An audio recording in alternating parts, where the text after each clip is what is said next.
The P-51 Mustang, the most dominant escort fighter of World War II. It helped blaze a trail from England all the way to Berlin for America's bomber force.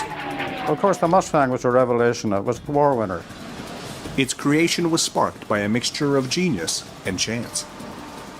The Mustang and its two-stage, two-speed supercharged Merlin engine were the end result of years of technological development. From World War I to World War II, each generation of aircraft went ever higher and faster. But the Mustang's marriage with the Merlin might never have happened. National pride delayed the coupling of these two great innovations. But a new, deadly German adversary changed everything. The Focke-Wulf 190, this was really a top-notch fighter aircraft. With the FW-190 terrorizing the skies of Europe, the British and American forces swallowed their pride and joined together to create the ultimate fighting machine.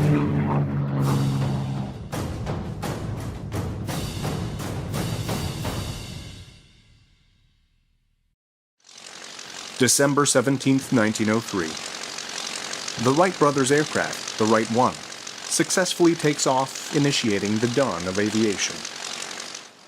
Man had already taken to the skies with gliders and balloons, but this was the first time that an engine had propelled him into the air. The Wright 1's engine was a crude design by today's standards and put out 12 horsepower only. It was an inline engine, meaning that its cylinders, 4 in total, were mounted in a straight line, a layout that would inspire some of the most advanced piston-engined aircraft ever created. Though a simple design, the Wright engine was innovative. It was the first engine to make use of a lightweight cast aluminum crankcase. Every pound counted. With a heavier engine, the Wrights may not have made history that winter's day in North Carolina. Aircraft weight and power would continue to be important to the evolution of flight. World War I was approaching, and the newly formed air forces of the world needed reliable engines with enough power to sustain flight during operations. From France would come a new type of power plant to take the fight into the air, the rotary engine. Rotary engines operated differently than the inline ones used by the Wright brothers. The cylinders were arranged in a radial pattern rather than a line. When the engine was fired up, the crankshaft remained stationary, while the crankcase and cylinders rotated around it. A rotary engine had one giant advantage over the inlines of the era. It was much lighter, and thus gave a pilot better performance during combat or while trying to evade an enemy.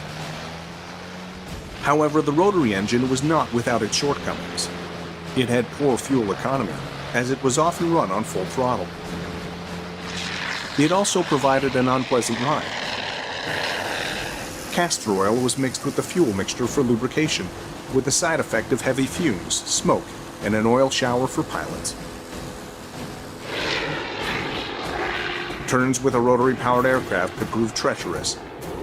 As the whole engine rotated, it produced a gyroscopic effect. A turn to the right, at full power and low level, could end with the death of a pilot.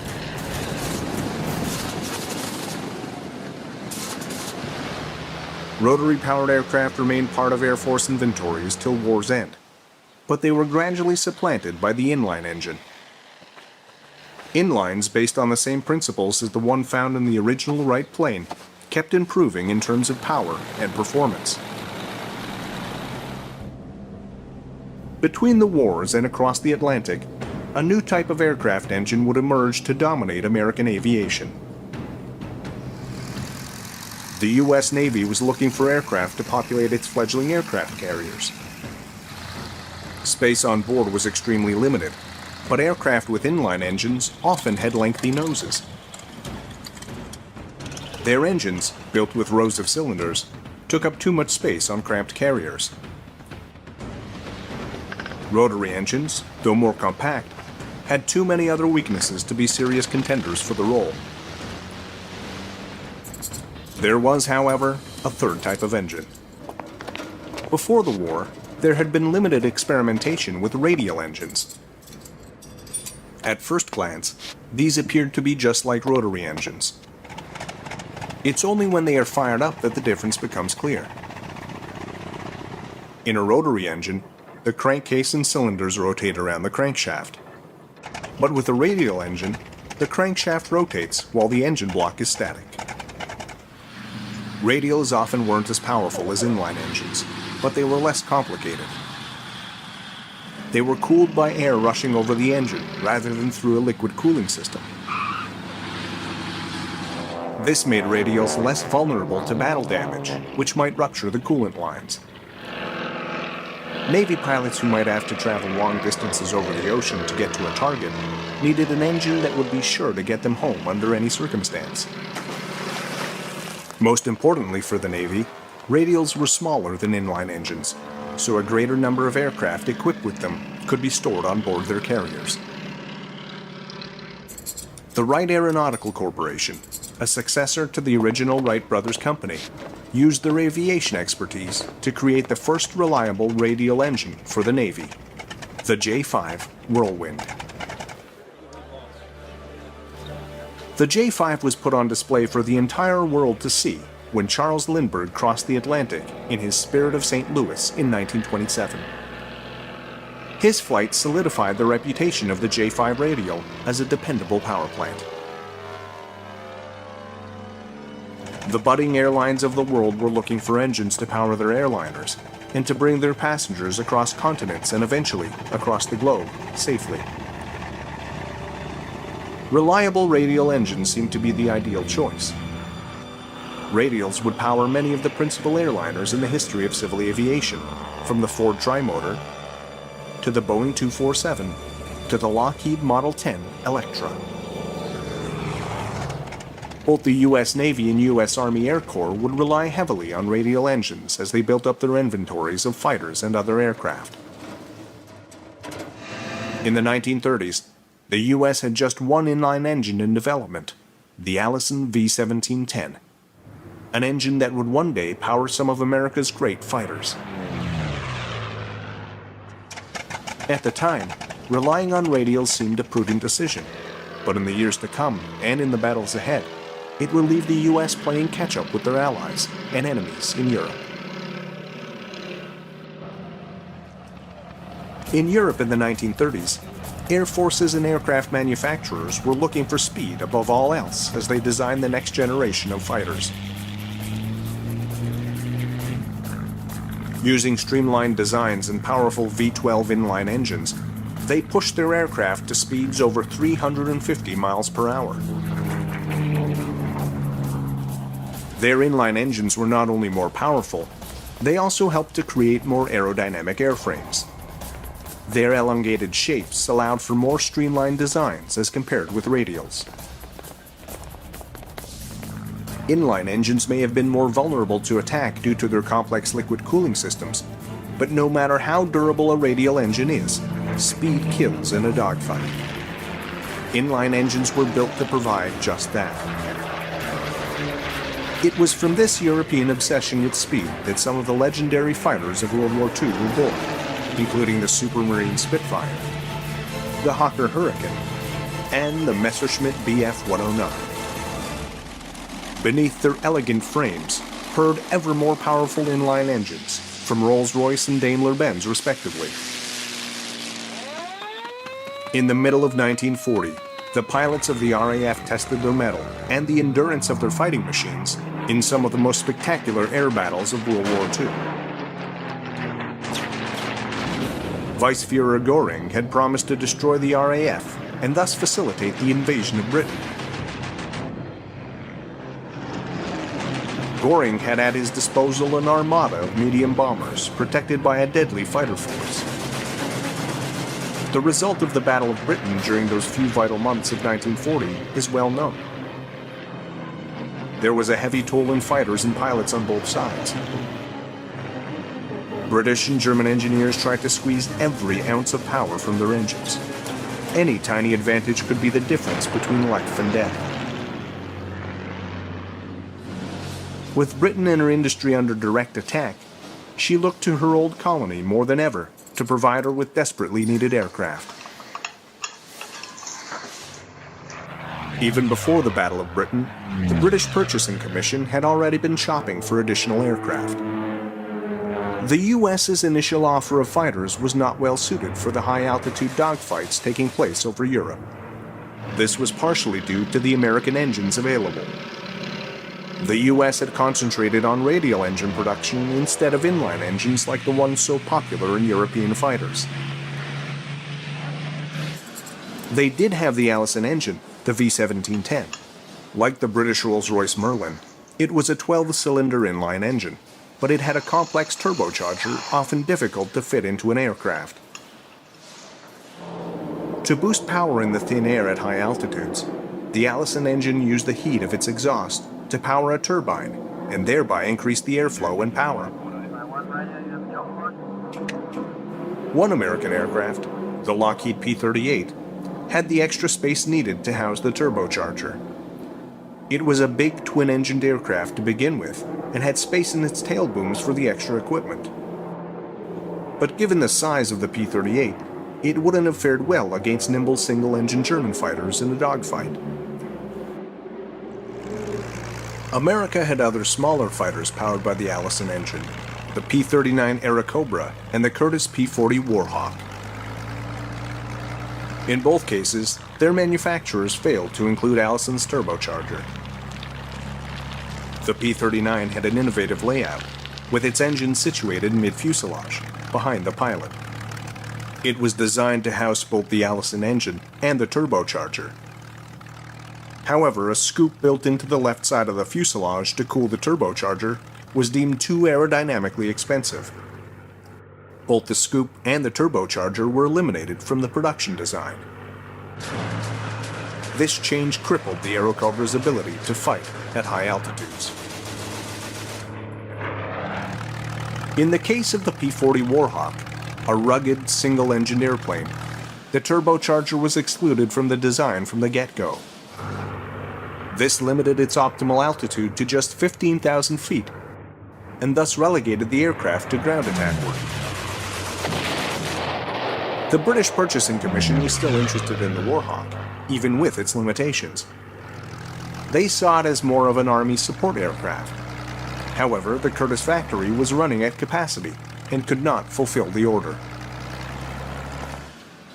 With no suitable aircraft readily available for purchase, the Brits would turn to North American aircraft.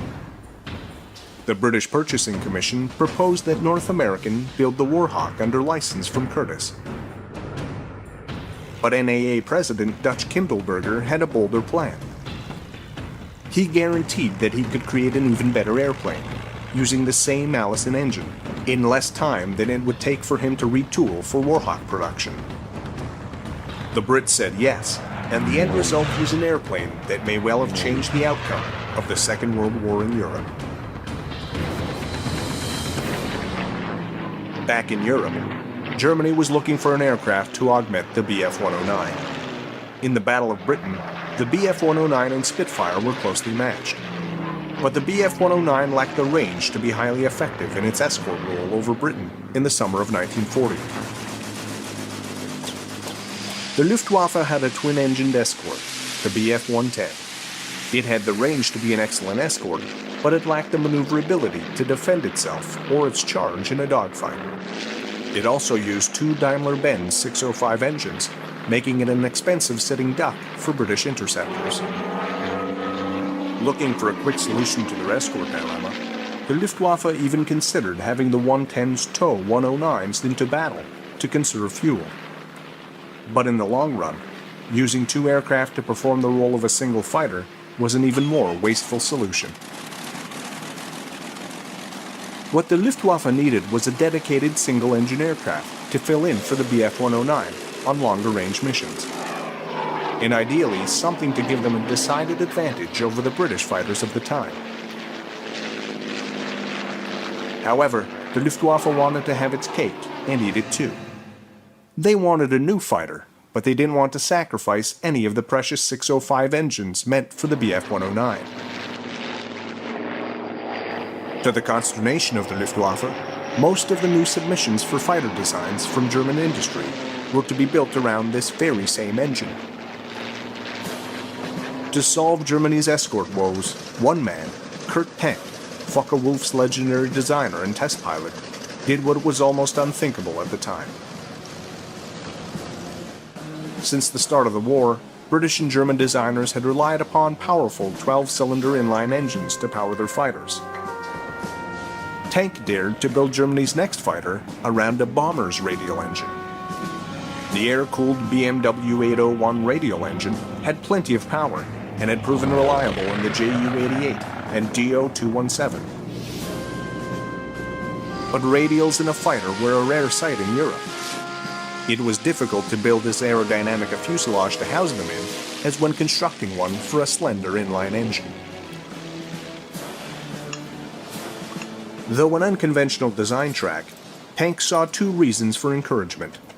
Firstly, the National Advisory Committee for Aeronautics in the US had already done research on improving airflow around radial engines. Over time, they had developed the NACA cowl, which at least helped to reduce drag. This was a simple ring which fitted snugly around the cylinders of a radial engine. It not only made the engine more aerodynamic, it also improved cooling. Secondly, Tank observed that the US and Japanese navies were employing several modern carrier aircraft, all with radial engines. Aircraft like the F-4F Hellcat and the Japanese A-6M-0. The lightweight Zero had been almost unstoppable in the early part of the Pacific War.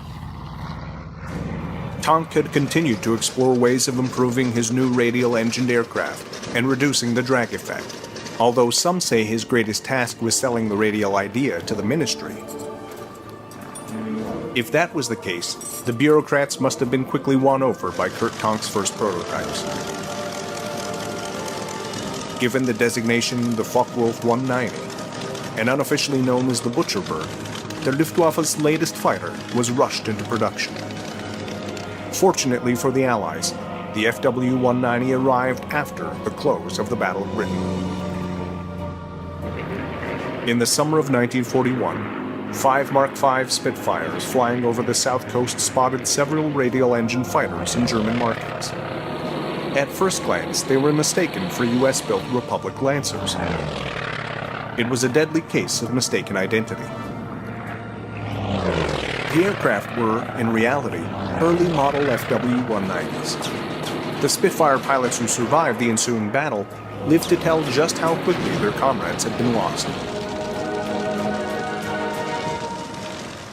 But Britain's greatest loss that day was not pilots or planes. The battle marked the day Britain lost air superiority to the Luftwaffe. The RAF had to do something, and fast. All eyes looked to Rolls Royce, manufacturer of the Merlin engine, the power plant of the Spitfire, Hurricane, and so many of Britain's great planes. Although the company had the next-generation engine, the 12-cylinder Griffin, in development, it was well over a year away, more than enough time for Britain to lose the war. Earlier, there had been some thought given to modifying a few Merlin engines for experimental high-altitude work to be executed by a Wellington bomber. It was little more than an idea at the time, but in Britain's hour of desperate need, Rolls-Royce engineers worked night and day to test the concept. Merlin engines were already supercharged. An air compressor mechanically attached to the rotating camshaft increased the airflow to the engine, allowing it to burn more fuel and to boost performance.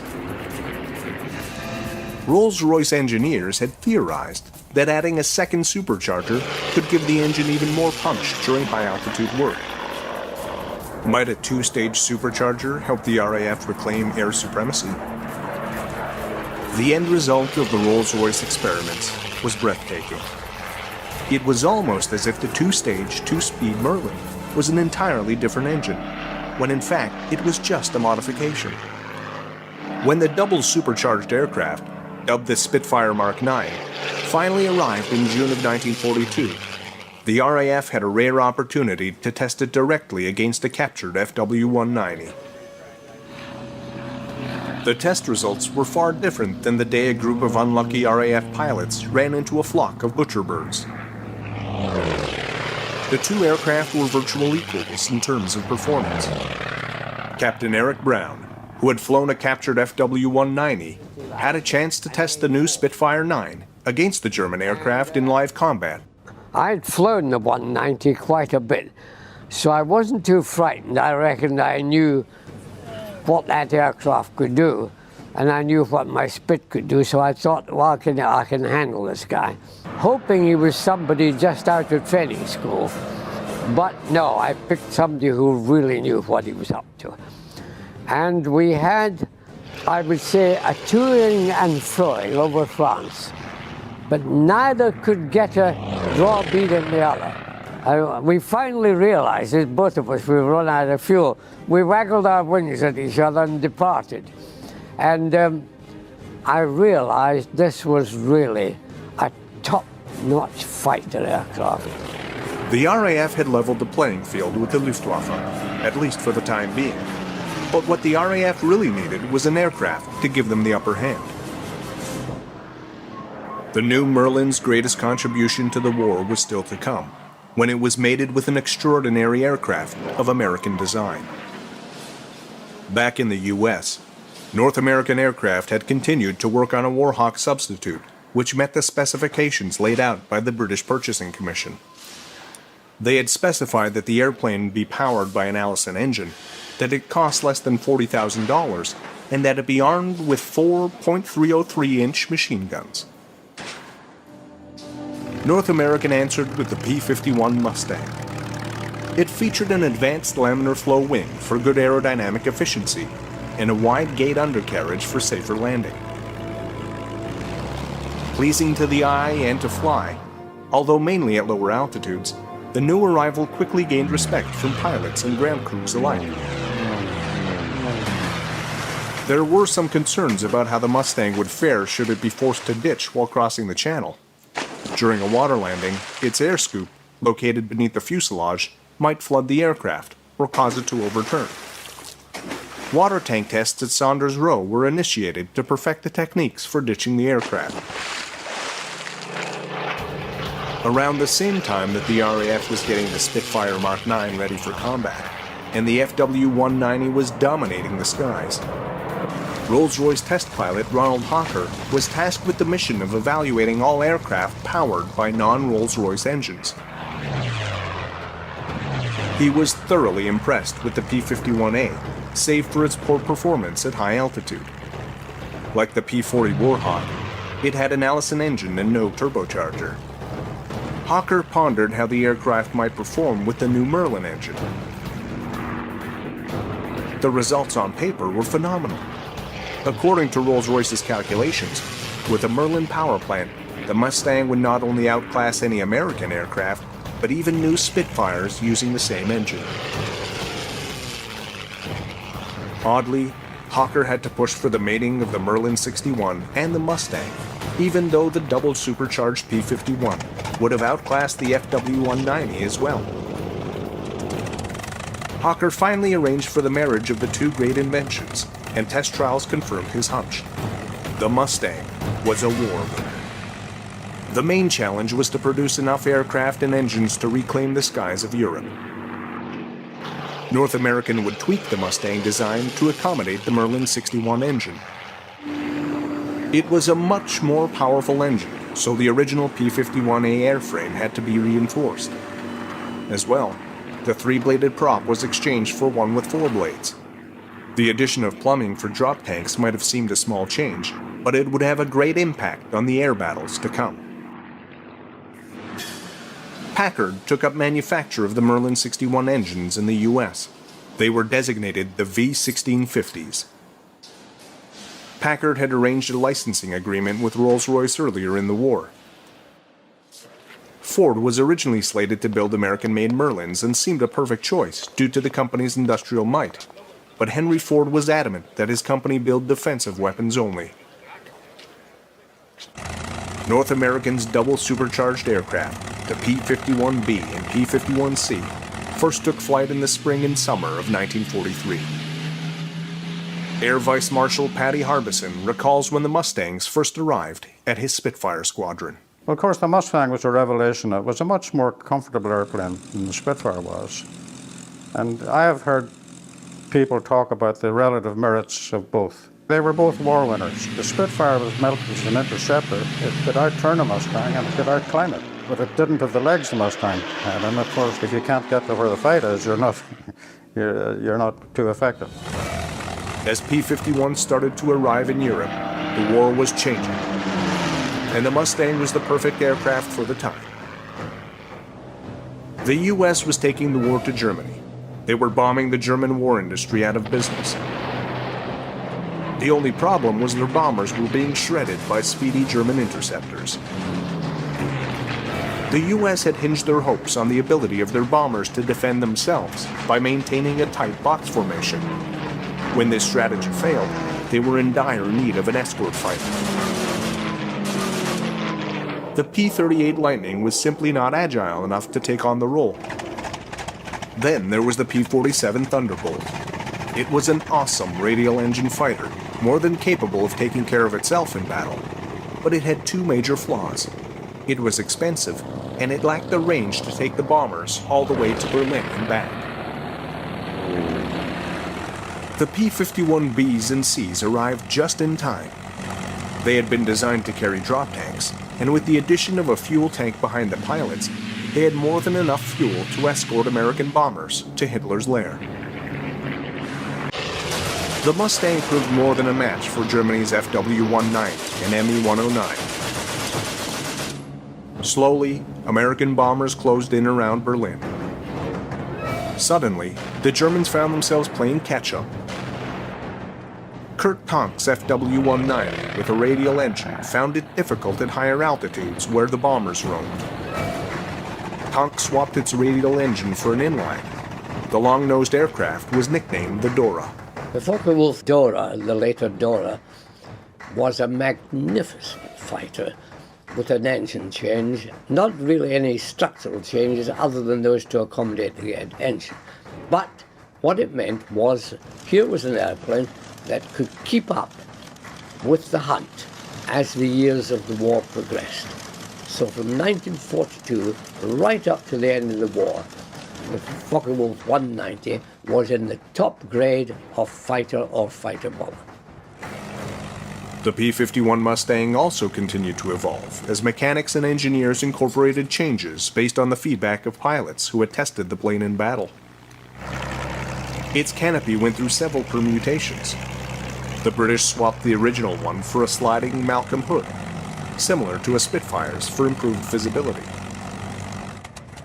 The P-51D, the definitive version of the Mustang, had a bubble canopy, which offered 360 degrees of clear view. North American also upgraded the D's firepower. It had 650 caliber machine guns compared to 4 in earlier models, and it had solved the problem of gun jamming during hard turns. The fuel tank situated behind the pilot may have increased range, but it created other issues. The plane had poor directional stability when the tank was full. To counter this problem, engineers added a small dorsal fin in the D model. These and other improvements would help the Mustang blaze a path to Berlin for America's bombers. Reichsmarschall Hermann Göring, commander of the Luftwaffe, was quoted as saying, "When I saw Mustangs over Berlin, I knew the jig was up." When the European war had come to a close, the battle still raged in the Pacific. The Mustang was the best escort available, but even with its incredible range, it could not accompany an aircraft like the B-29 Superfortress on extended bombing missions over Japan. The expanses of ocean were too large. The engineers at North American struggled with the problem of stretching the Mustang's range. Their solution was a Zwilling or twin Mustang. By fusing two Mustangs together, they hoped to dramatically increase the range of the Mustang while retaining its excellent dogfighting abilities. The new Mustang, the F-82, had an incredible range, 2,000 miles. Though the prototypes were powered by Packard-built Merlin engines, the U.S. Army Air Corps was adamant that the production version be totally American-made. Unfortunately for the F-82, without Merlin engines, it was not the same aircraft. When fitted with the Allison V-1710-100, its speed dropped and high-altitude performance suffered. It was one of the few cases of a prototype outperforming the production model of an aircraft. By the time the F-82 was ready, Japan had surrendered, and the war was over. After the war, the P-51 continued to serve, while other piston engine fighters of the era went quietly into retirement. Though it was the dawn of the jet age, there was still a place for the Mustang in a variety of roles. Colonel Ray O. Roberts flew the Mustang during its second life. At that time I was flying what they call the F6, which is a P-51 with cameras. Also had guns, and you could have the bombing and gunnery capability. And we participated in a post hostilities mapping program. We mapped, revised all the Japanese maps, photographed, did aerial photography in Japan and Korea. When the Korean War arrived, Mustangs which had been mothballed for long-term storage were suddenly being shipped across the Pacific on carriers. Unable to compete with the next generation of jet fighters for the dogfighter role, Mustangs returned to where they started. In Korea, Mustangs made excellent ground attack aircraft. They didn't have the speed of jets, but they had the endurance to make it from Japan to Korea on bombing runs. In Korea, the F-82 also had an opportunity to taste combat for the first time. F-82s flew strike, escort, and night fighter missions. The marriage of the P-51 Mustang and the Merlin 61 engine produced incredible results. It provided the Allies with an effective escort to pound the last nails into Germany's coffin. Perhaps the most amazing thing about the P-51's stellar career is that it might never have happened. If the Merlin and Mustang had never been mated at the suggestion of Hawker at Rolls Royce, the P-51 might have had a humdrum career as a reliable ground attack aircraft, rather than an elite dogfighter. It arrived at the right time and the right place in history, just when the Allies needed an escort fighter. The P-51 was the end result of years of aircraft and engine development. Though jet-powered aircraft would supplant it, the impact of the Mustang and Merlin in military history cannot be unwritten or denied.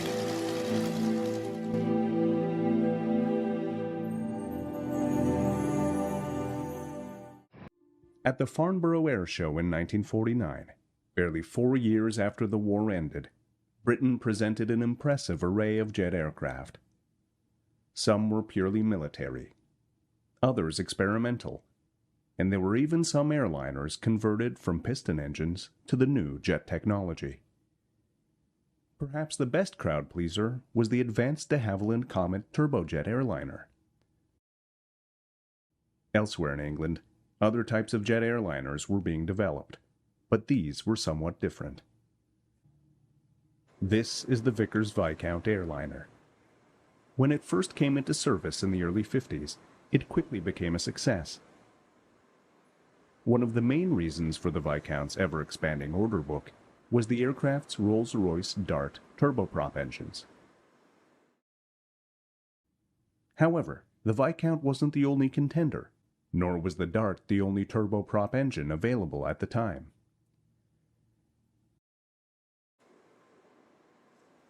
Slightly smaller than the Viscount and with different turboprop engines, the Armstrong-Whitworth AW-55 Apollo was no less pleasing to the eye, and in tandem with the Vickers aircraft, represented a giant step forward in airline design.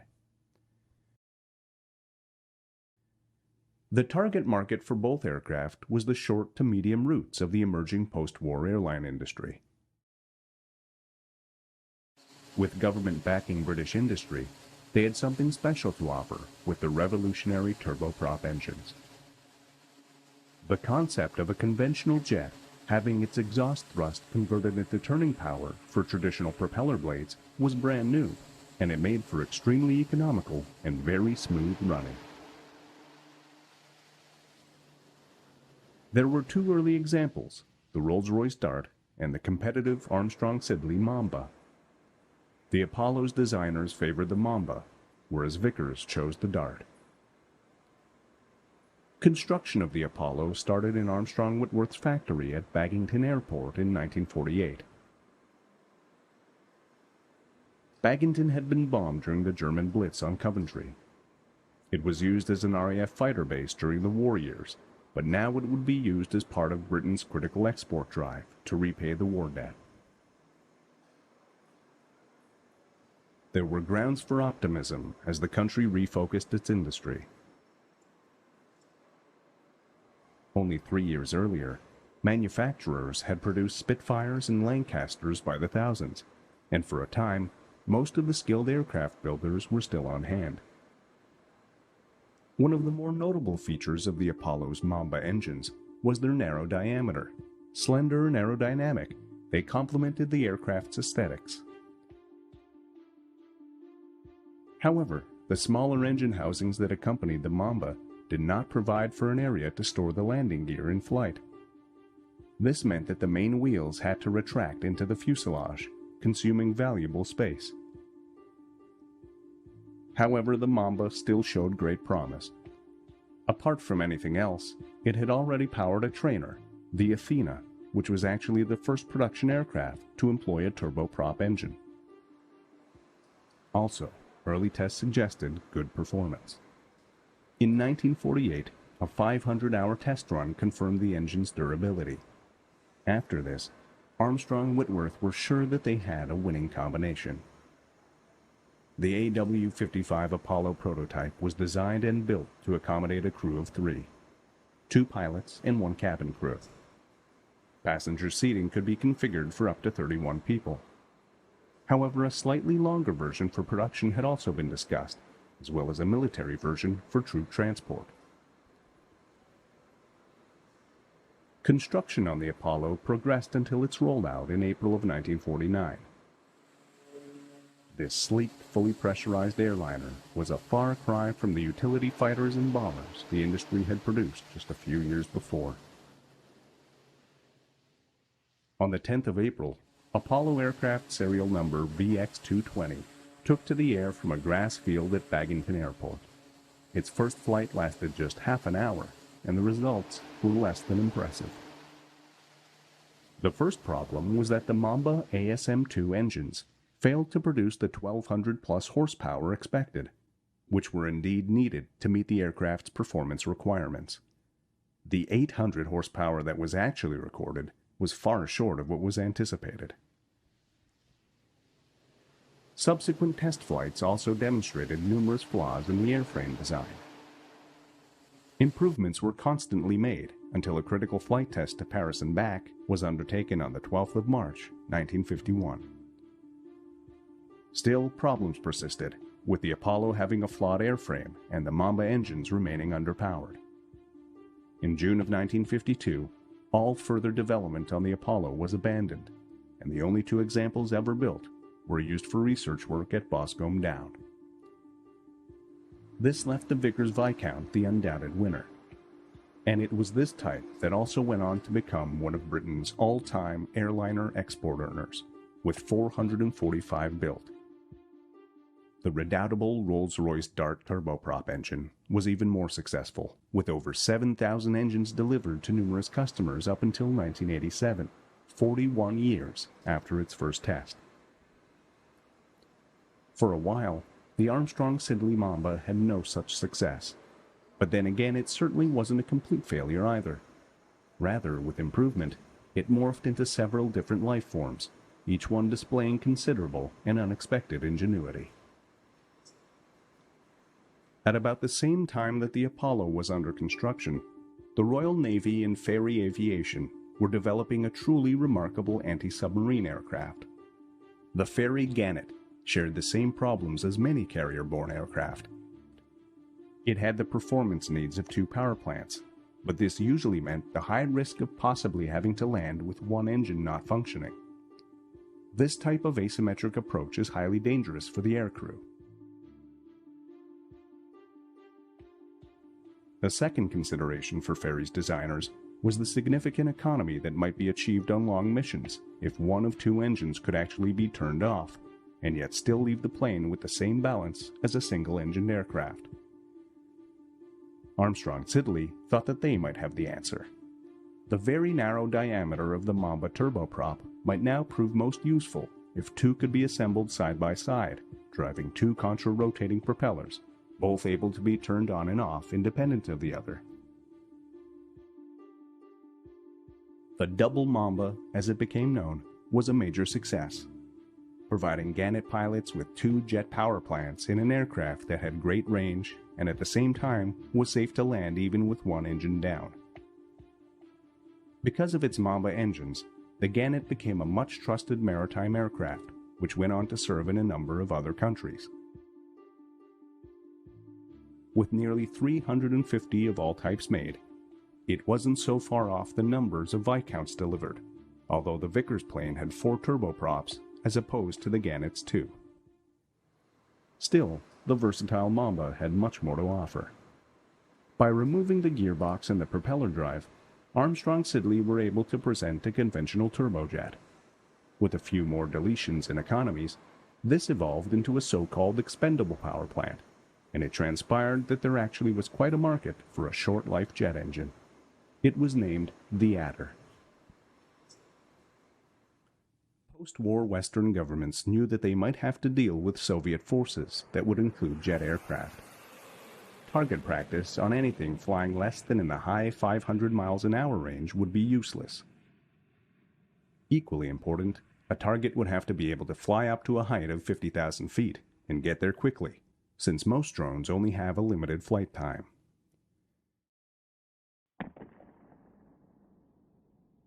In 1948, the Australian Government Aircraft Factory entered into a contract to develop an unmanned radio-controlled flying target. It was given the name Jindavik, Aboriginal for the hunted one. Made in Australia, many were shipped to Britain in parts, where, with their experience with the Mamba engine, Fairey Aviation assembled each unit that was powered by the Mamba's descendant, the Adder. More than 500 Jindaviks were built and employed by Australia, Britain, the United States, and Sweden. Over time, Armstrong Siddeley merged with the rivals, Rolls Royce, although not before it had redeveloped the Adder into a stronger and more reliable turbojet. The end result was also much more powerful. It was named the Viper, and Vipers were produced in the hundreds, powering the Jet Provost, Strike Masters, Hawker Siddeley 125, and many more. What started out as a misfire with the Mamba engines on the Apollo developed over time into a successful line of engines with the Double Mamba, Adder, and Vipers that would power numerous aircraft for years to come.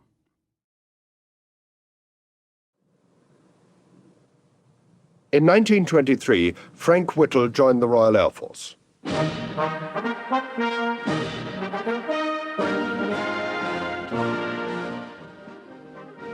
The 20s and early 30s were the formative years of the RAF. It was small, select, highly trained. RAF aircraft followed the fashions of the day, no longer constructed of wood, it is true, but still fabric-covered, wire-braced biplanes, differing little in essentials from the machines that had fought over the trenches in the closing stages of the Great War.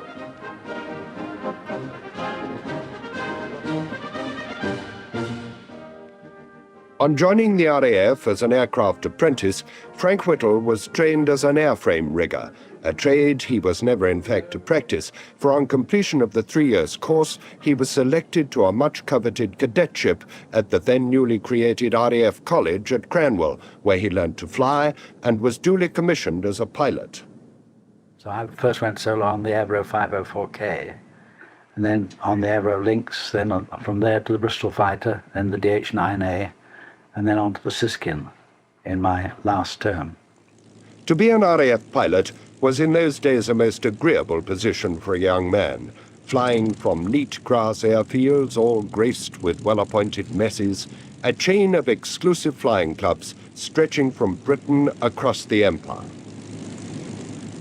The biplanes of the 30s, like these Hawker Harts, could achieve sea-level speeds of around 180 miles an hour, The fastest single-seater of the time only managed just over 200. But as they climbed into the thinner air, their performance dropped drastically, a characteristic of the piston-engine propeller combination. Frank Whittle, while a cadet at Cranwell, had written a paper, Future Trends of Aircraft Design, in which he had predicted speeds of up to 500 miles an hour. This would be impossible to achieve with biplanes due to the drag inherent in their design. For however powerful their engines, the maximum speed of a practical biplane would be limited to around 250 miles per hour. The 1929 Supermarine S-6 Schneider Trophy seaplanes were to prove the point. That year, their 2,300 horsepower Rolls Royce R engines had enabled them to win the trophy at 340 miles an hour. Later, in 1931, with still more power, one of them became the world's first aircraft to exceed 400 miles an hour in level flight. Yet in a sense, the Supermarine S-6s were a red herring. Their very success obscured the fact that their performance was very nearly the practical limit obtainable, a fact that Cadet Whittle had realized at Cranwell. One of the things that I did was work out what I now know was the well-known Breguet equation, which indicated that if you wanted to fly both fast and far, you'd had to fly at such a height that it was quite beyond the, and at such a speed, that it was quite beyond the piston engine and propeller combination. In Germany, Fritz von Opel had in 1929 constructed an experimental aircraft to demonstrate that powered flight without a propeller was a feasible proposition. Opel used a number of solid-fuel rockets to power a glider. It flew just, but its maximum duration of 10 minutes hardly foreshadowed an aerodynamic revolution. Opel's experiments made no impression on the aero engine manufacturers, who continued to construct their heavy, intricate piston engines. They're now employing the new technique of supercharging, that is, using impellers, high-grade paddle wheels driven by the engine, to pump the petrol-air mixture into the cylinders in an attempt to maintain sea-level performance in the thin air of high altitude. However efficient the designers and metallurgists made the power plants, the weak link at high altitude, the propeller, remained. Searching for an alternative, Frank Whittle at first considered using a piston engine to drive a compressor, pumping air into a jet pipe with burners, but he rejected the idea as hopelessly inefficient, which indeed it was. That proposition had been one considered in his Cranwell paper. I didn't have the complete idea then. I was just groping towards it. Then in 1929, the penny dropped, and the idea of the turbojet came to me. But the principle of jet propulsion had been discovered much earlier in 120 BC by Hero of Alexandria. His engine consisted of two small jets angled from a globe of silver, fed by a boiler through supporting pillars. With pressure up, the steam jets propelled the globe. Thus man's first known heat engine was jet-propelled. 1600 years later, Sir Isaac Newton formalized the effect as his third law of motion. For each action, there exists an equal and opposite reaction. And if James Watt's celebrated observation of the boiling kettle's lid had applied Newton's law instead to the spout, he could have invented the turbine. Like this simple steam turbine, the gas turbine which Frank Whittle proposed is extremely simple, having only two major moving parts. The compressor wheel on the left and the turbine on the right, both keyed to a single shaft and housed within a pressure casing. The compressor's impeller forces air into the casing, which also contains a number of combustion chambers in which fuel, kerosene, is continually burnt. The expanding gases resulting from combustion pass through the turbine, turning it at very high speeds, up to 17,000 RPM, before exhausting from the jet pipe with enough velocity, 1,000 pounds in the early engine, to push the aircraft forward in powered flight. In 1930, that was still all theory. Undaunted, Frank Whittle patented his gas turbine on the 14th of October in that year. The high-speed monoplanes, which could conceivably utilize a jet engine, now existed, at least in prototype. But Frank Whittle knew that to construct a practical gas turbine aero engine was going in many ways to be a much more formidable undertaking.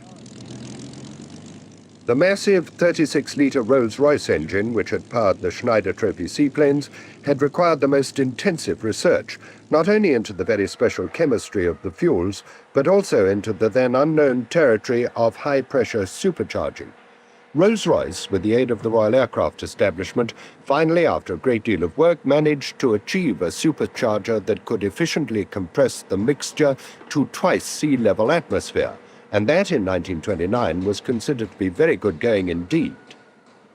Frank Whittle had calculated that for his gas turbine he would require a much larger and far more efficient compressor, working at 4 times that pressure. The calculations for the compressor were included in a paper which Whittle wrote to prove the case for the gas turbine. But none of the aero engine manufacturers were in the least interested in his proposals, at a time when meagre orders for existing engines were hardly sufficient to keep the firm solvent. One obvious conclusion drawn from the Schneider Trophy was that the days of the biplane were numbered. The Air Ministry was therefore experimenting with monoplanes like this long-range Fairy. To spend the money instead on exotic engines, which could at best take years to develop, was out of the question. So to cool his ardor, the Air Ministry posted their young inventor to the Marine Aircraft Experimental Establishment at Felixstowe to discover how a land plane behaved in water.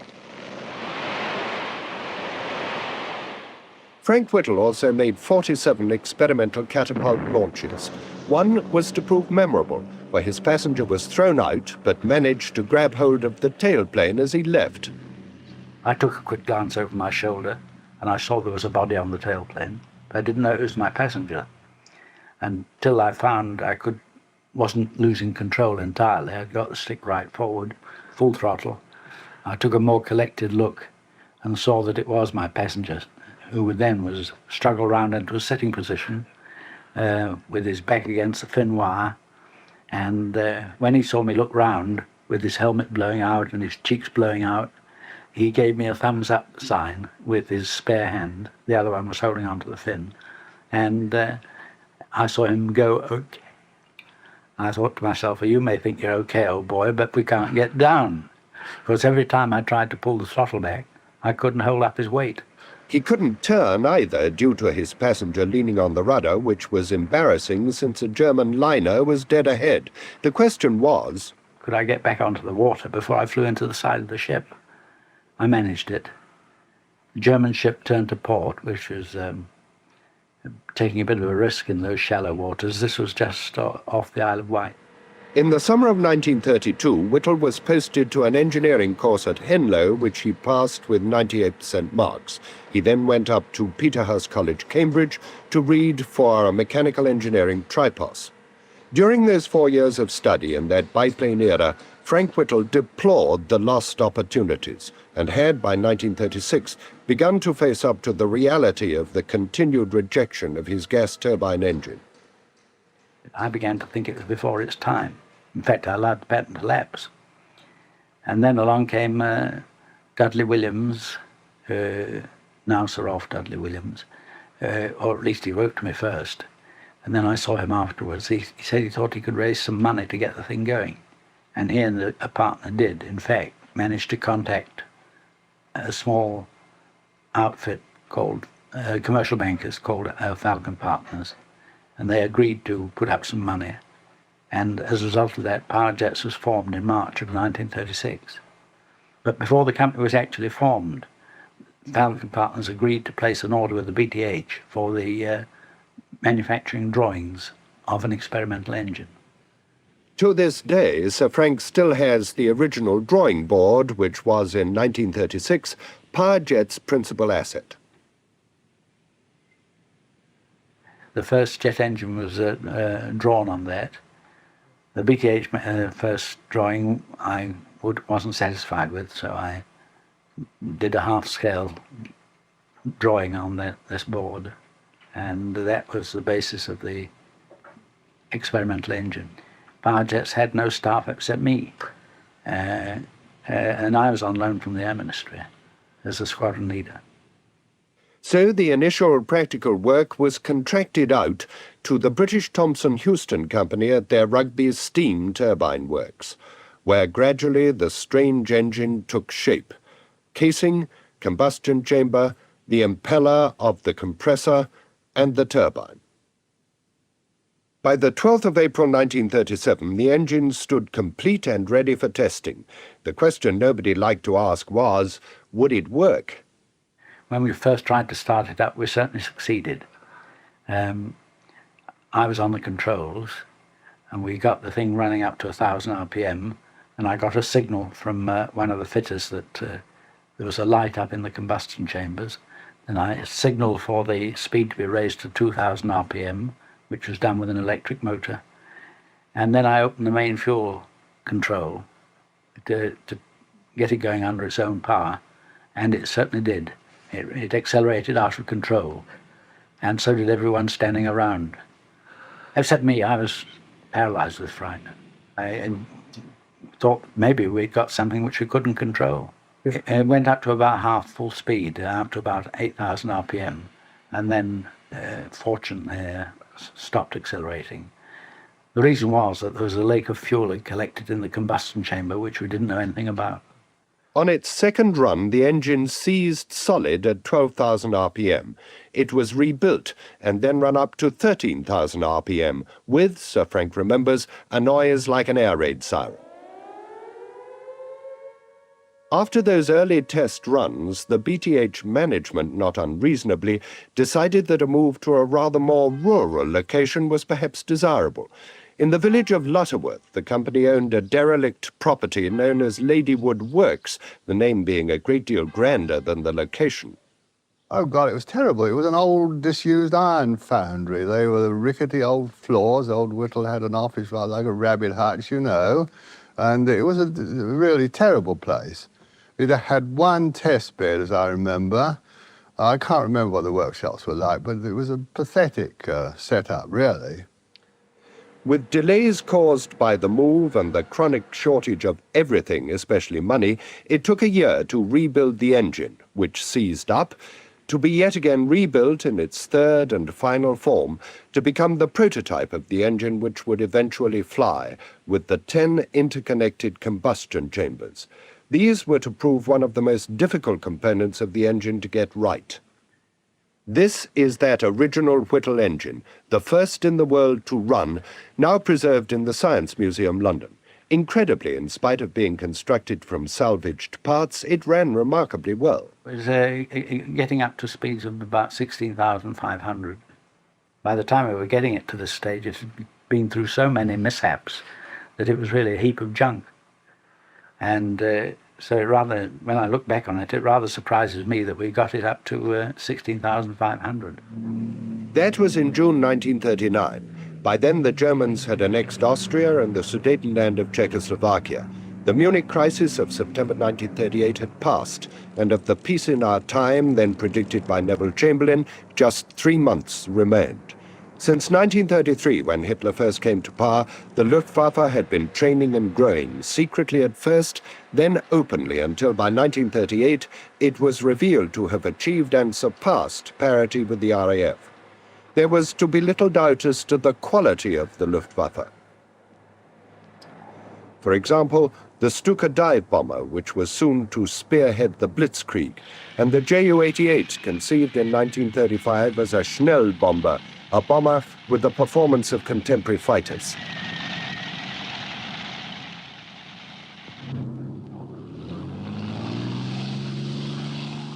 To counter the Luftwaffe expansion, the RAF began to rearm.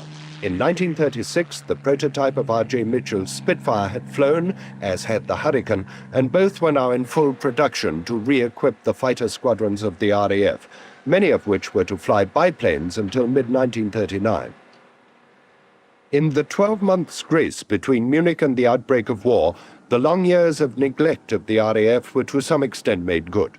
By September 1939, Fighter Command was at last equipped with modern aircraft, backed by an efficient radar-based fighter control system, and was considered to be able to counter the Luftwaffe.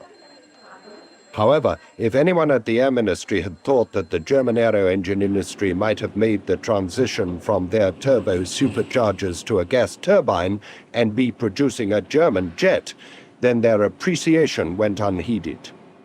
In point of fact, the Germans had already made that step.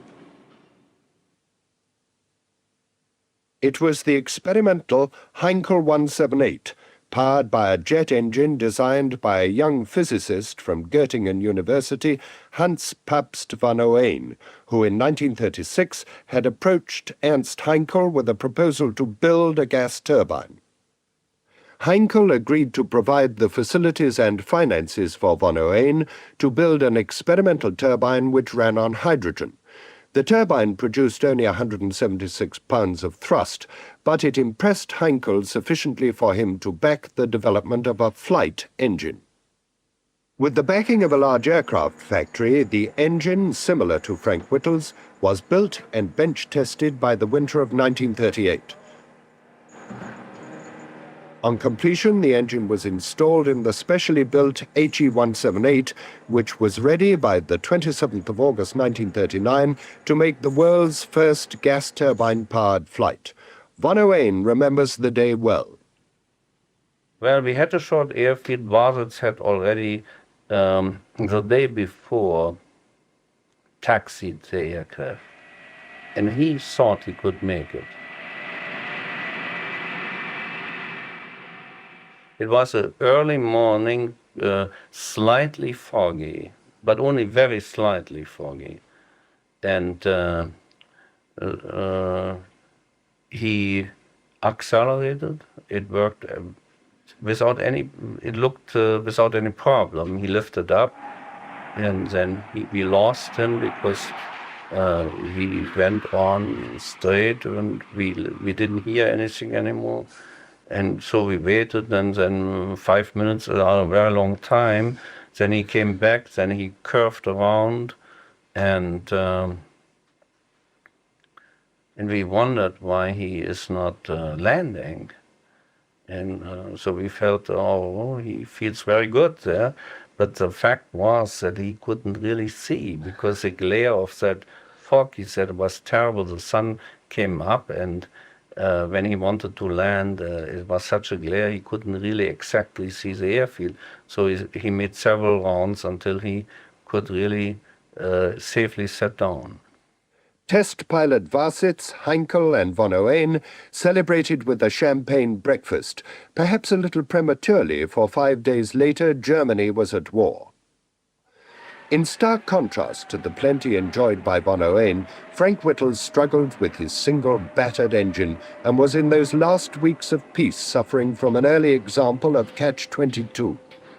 Because the Turbojets was on the point of going broke, the Air Ministry was very reluctant to place any contracts. You see, they thought the firm was too rocky, and but we were getting small contracts, you know, £5,000, and then they paid for the second reconstruction of the engine, about £2,400, and altogether, by the time the engine was showing signs of being worthwhile, we'd spent about £20,000 all told, private money and Air Ministry money.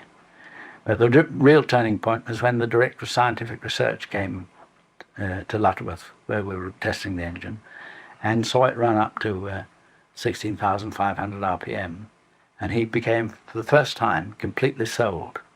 Up to that time, they'd been paying the money on the basis that the job was really long-term research. One result of that official visit was that all of Turbojets' work became subject to the Official Secrets Act, which made raising capital even more difficult. But the Air Ministry had at least bought the long-suffering original engine, and had placed a contract for a flight engine, the W1, to power an experimental aircraft which the Gloucester Company were to design and build, the Gloucester-Whittle E-2839. But it was still on the drawing board when the Second World War broke out, and all that Turbojets had was a model. The war, at first, at least in Britain and France, called the Phony War, was soon to change, to become the reality of Dunkirk and the Battle of Britain.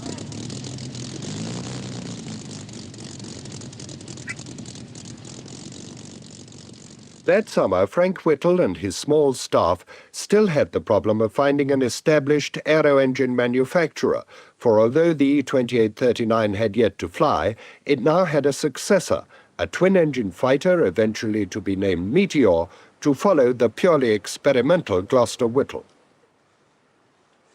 The obvious choice, Rolls-Royce, were like the other major companies fully stretched, supplying aero engines for war production. Another difficulty was Frank Whittle's concern that a big company might absorb powered jets, whose patent position was far from satisfactory. The patent position was not strong, the first master patent having lapsed. We had several other patents, but I didn't think that the patent position was very strong. So we were looking for subcontractors who were not likely, as we thought, to start competing with us. And it's happened that the wife of one of our directors was a friend of the wife of a director of the Rover Company, and as a result of that, we invited the Rover Company to act as subcontractors to us, which they agreed to do. The Rover Company, I'm afraid, made a shambles of the job, and their behavior was, I think, absolutely disgraceful. They were out to get direct contracts, which they succeeded in doing. They did all sorts of dirty tricks. For instance, they got permission from the ministry to be responsible for the drawings. Well, on one occasion, manufacturing drawings, on one occasion we asked them to let us have a drawing of the compressor casing. And when it came, we found that it was, you might say, a breach of copyright, because it was in a photostat of one of our own drawings with all reference to power jets removed, as though it were a Rover Company drawing. But unfortunately for them, they'd left in the bottom right-hand corner the names of our draftsmen, so that it was pretty obvious that it was merely a photostat of our drawing. And after that, I became much keener on getting a Rolls-Royce into the picture. The first Rolls-Royce man to visit powered jets was Stanley Hooker. Well, it was in January 1940 when Hayne Constant, who was the Director of Engine Research at the Royal Aircraft Establishment, took me to Lutterworth to see the engine. I'd never heard anything about it before. Constant used to come to Derby to discuss the Merlin supercharger with me. And one day he said, I'm going to take you to see this jet engine, which was secret at the time. I met Whittle, and then he showed me his engine and discussed it with me, described it and so forth. And I can't say I was an immediate convertee to jet propulsion. I hadn't really studied it sufficiently for that. But I must say that standing by his engine when it was running, and they used to run more or less in the open in those days, one always had a sensation here was tremendous power, you know. Stanley Hooker's brilliant work on the supercharger for the Merlin shared common ground with Whittle's jet compressor. Lutterworth wasn't very far away, of course, only 30 miles or so. And I, having met Whittle and got on very well with him from the beginning, I used to go and see him fairly frequently. In fact, I used to take him Merlin supercharger the results to look at, because, you see, he had no tests of his own supercharger. There wasn't a plant big enough in the country to test it. So I used to take him these things, and we had a lot of discussion. And eventually, when his engine was running at about 1,000 pounds of thrust, I went to see Hives, Lord Hives, or Mr. Hives as he was at the time, and tried to persuade him to go to Lutterworth and see the engine. And he said, what does it do? And I said, well, it's giving about 1,000 pounds of thrust. Well, now, we were all used to horsepower. We knew the Merlin gave 1,000 horsepower more. And one must admit that 1,000 pounds of thrust doesn't sound much compared with 1,000 horsepower. And Hives turned to me and said, well, that's not much, is it? You know, they wouldn't pull the skin off a rice pudding, would it? And I went away and did a sum, went back to him and said, do you know how much thrust the Merlin gives in a Spitfire? And he said, no, how much? And I said, 1,000 pounds. And he immediately rang for his secretary and said, I'm going down to see this engine with Hooker on Sunday. And what was Hive's impression? Oh, he went down, he came, he saw he was conquered, you know, it was literally that, really. He didn't say much, he walked around and Whittle described it all to him, gave him proper tour. At the end of it, he turned to Whittle and said, I don't see many engines about, Whittle. He said, why haven't you got more engines? And Whittle said, well, I look at the facilities I've got. I can't get anything made, I can't get this, and I've got no money, and so on and so forth. And Hives turned to him and said, well, send us the drawings and we'll make the stuff for you. And we made quite a lot of components at Derby for Whittle to help him with his job. The Battle of Britain was by then at its height.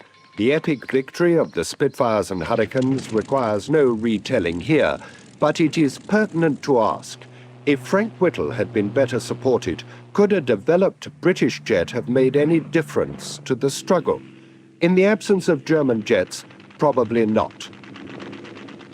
During the battle, there was never a shortage of RAF aircraft, but of pilots, and the existing Spitfires and Hurricanes carried the day, which was just as well, because the Gloucester Whittle was not rolled out until the spring of 1941, fitted with a non-flight Whittle engine, the W1X, to commence taxiing trials.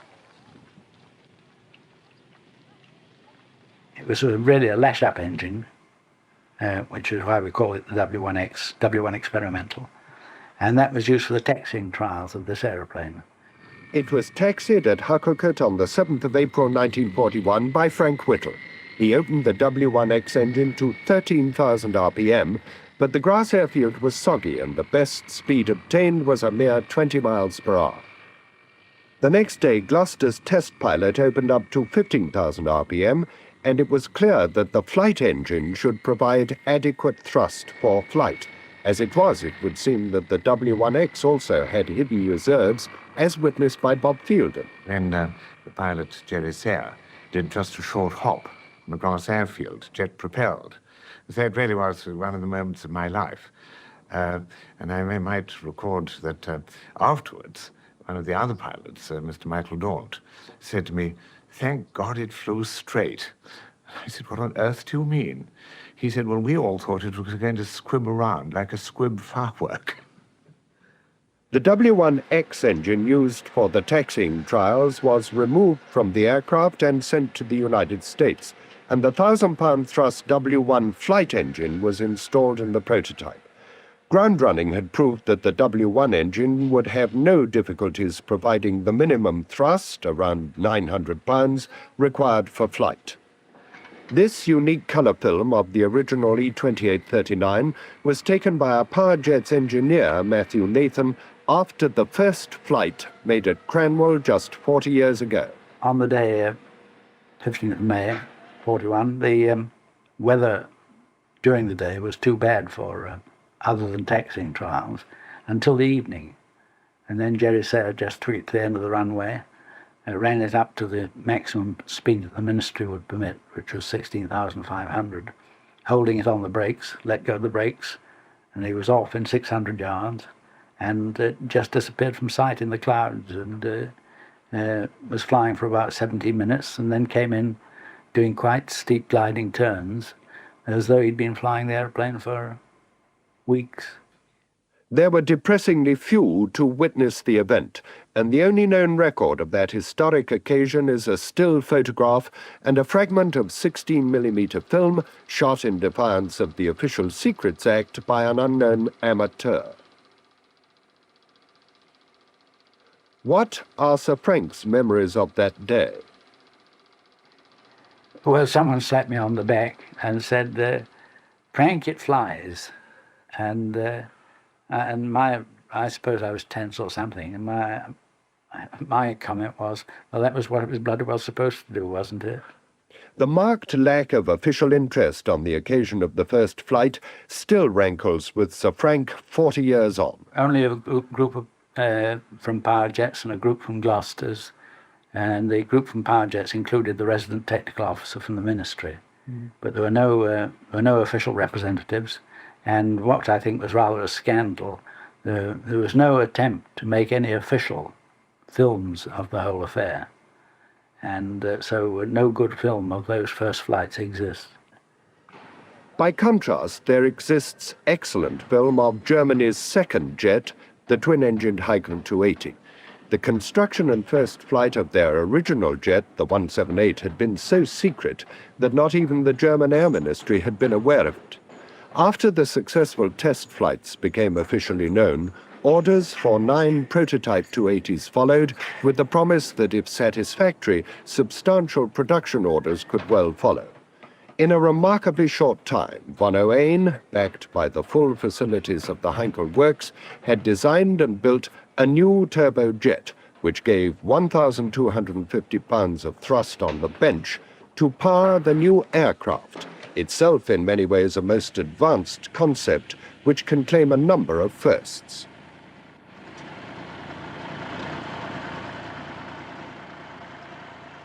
It was the first twin-engine jet, the first with a tricycle undercarriage, and the first to fit and later to use an ejector seat. The 280 was the second jet in the world to fly. The first prototype, this is actually the third, had flown from this runway at Marianea, the Heinkel Company factory airfield, on the 2nd of April 1941, 6 weeks before the British jet, the Gloucester Whittle, was to fly. It's instructive, therefore, to see the progress that could be achieved given adequate backing, and there is no doubt whatsoever that if Whittle's project had enjoyed the same facilities, the Meteor could also have flown by this time. Although the 280 achieved over 500 miles an hour and bettered an FW-190 in mock combat, no mean achievement, it did not, for political reasons, go into production. Neither did von Ohain's engines. The sole Allied jet in 1941, the E-2839, was, after its inaugural flight, extensively used to test fly a new Whittle engine, the W-2B, installed in the Meteor. The E-2839 proved to be capable of 440 miles an hour, with an absolute ceiling of 56,000 feet, fully vindicating Frank Whittle's early claims for turbojets.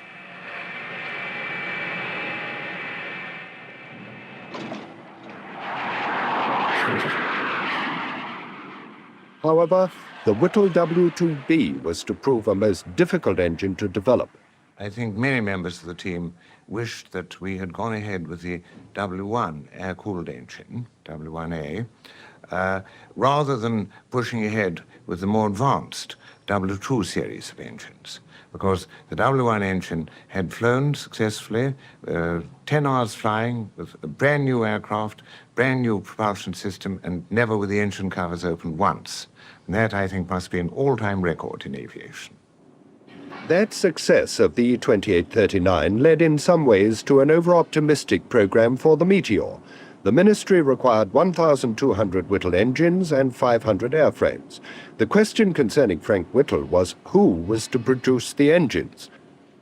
Relations with the Rover Company were then so bad that S.B. Wilkes, the managing director, went to Rolls Royce to see his old friend Ernest Hives. Hives sent for me one day and said, look, we're going up to Clitheroe tonight. We're going to have dinner with S.B. Wilkes. He didn't say why. So off we went, and we had dinner in the Swan and Royal in Clitheroe, old pub there.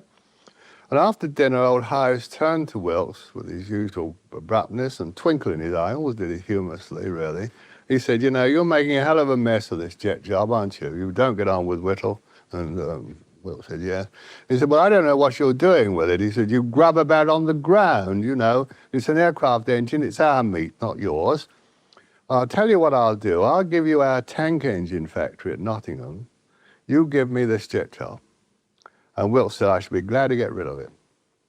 And so we got all the Rover facilities at Clitheroe and Barnoldswick. And that memorable dinner got Rolls-Royce into the jet aero engine business. In the light of subsequent history, it was a remarkable dinner altogether. It was one of those 5 bob ones, you know, wartime 5 bob dinners. I can't remember whether Hives paid or Wilkes paid. I expect Wilkes did. Old Hives didn't would pull that one over, I expect. But it was a fantastic deal for Rolls-Royce as things turned out.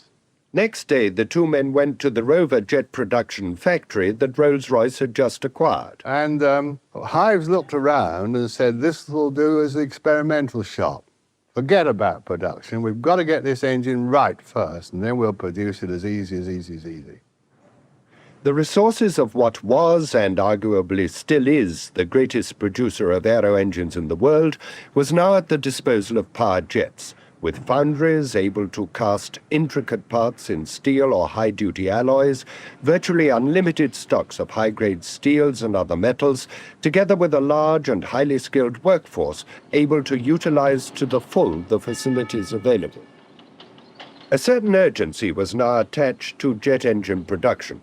Mosquitoes of the RAF photographic reconnaissance units had been bringing back disquieting evidence, wispy outlines of unknown delta-winged aircraft and scorch marks on the grass airfields at Lechfeld, Peenemünde and Rechlin, the German equivalent of Boscombe Down, where this photograph was taken. These scorch marks were known to have been made by experimental jet aircraft. They could well have been made by the Messerschmitt 163, a lineal descendant of Opel's amusing rocket glider. The delta-winged 163 Comet, powered by a lightweight, liquid-fueled Walter rocket, had been designed as an interceptor fighter and possessed a truly amazing rate of climb. In October 1941, the prototype had broken the existing world speed record at over 623 miles an hour on the edge of the sound barrier. Rocket planes apart, a new jet was being tested in Germany by 1943. It was the Arado 234 Blitz bomber, the only jet bomber to see service in World War II, which it did during the Battle of the Bulge. But fortunately for the Allies, the 234 had suffered from a common weakness of German wartime research: too little and too late. Hitler had banked on a short war. By the time it was clear that this was not to be, there was insufficient time to develop the promising early prototypes, which in 1941, with victory scented, had been postponed. But there was another fundamental reason for delay. The Arado, for example, had been held up for 12 months, while the Junkers company under Dr. Franz were developing their jet engine, the Junkers Umo 004. It was certainly an advanced concept, an axial engine, that is, the simple, reliable Whittle-type compressor being replaced by these multiple blades, a difficult engine to get right even today, but it was theoretically more efficient, presenting a smaller cross-section, important in high-speed flight. Two were fitted in Germany's most successful jet fighter, the Me-262. The first flight was from the Messerschmitt factory airfield at Liebheim near Ulm.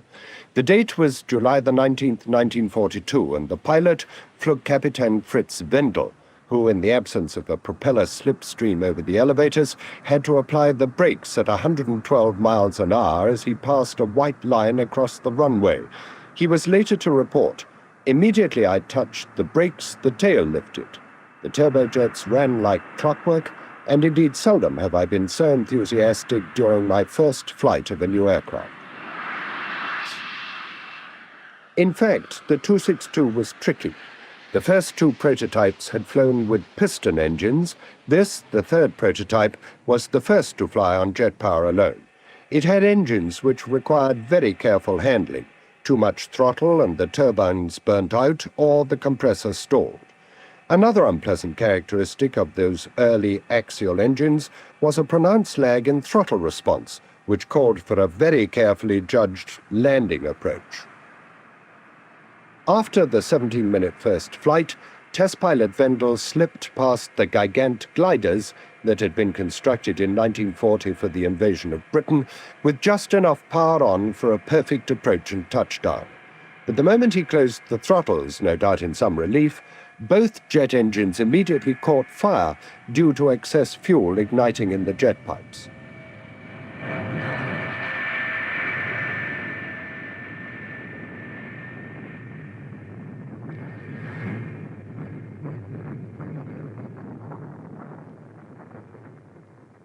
The fires were soon put out, but they were an omen of long delays caused by Luftwaffe indifference, and later Hitler demanding that the fighter be capable of carrying bombs.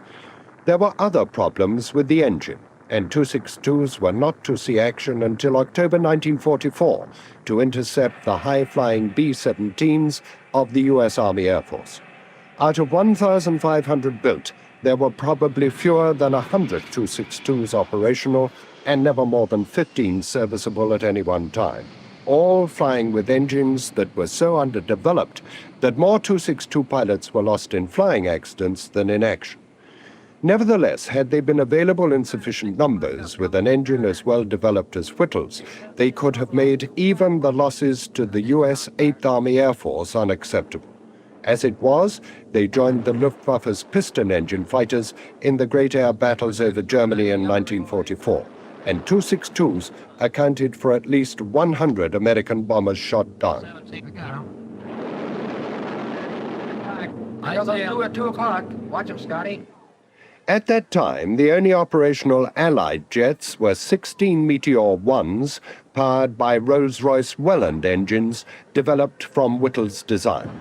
The aircraft were hastily converted from a training to an operational role for 616 Squadron, the first in the RAF to fly jets to intercept the very fast V-1 flying bombs.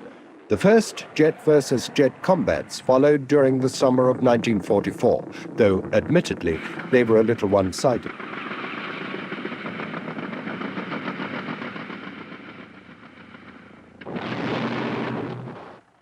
The first American jet, the Bell P-59 Air Comet, was powered by 2 General Electric engines which were American copies of a Whittle W-1. The General Electric Company had built their version in just 4 months, but too late to see service.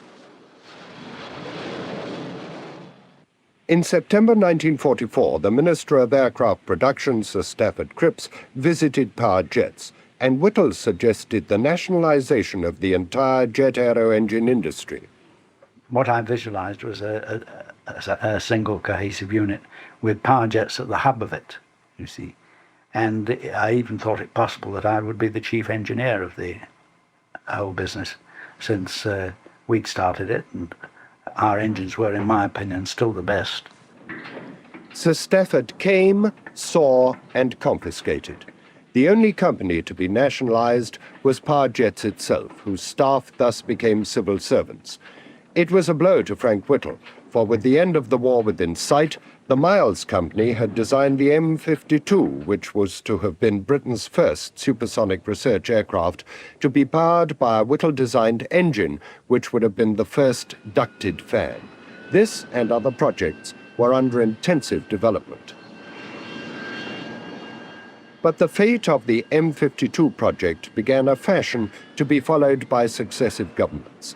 In February 1946, when the design was 97% complete, it was cancelled, along with all the other advanced engine projects of Power Jets, which was to become simply a test facility for other companies' engines.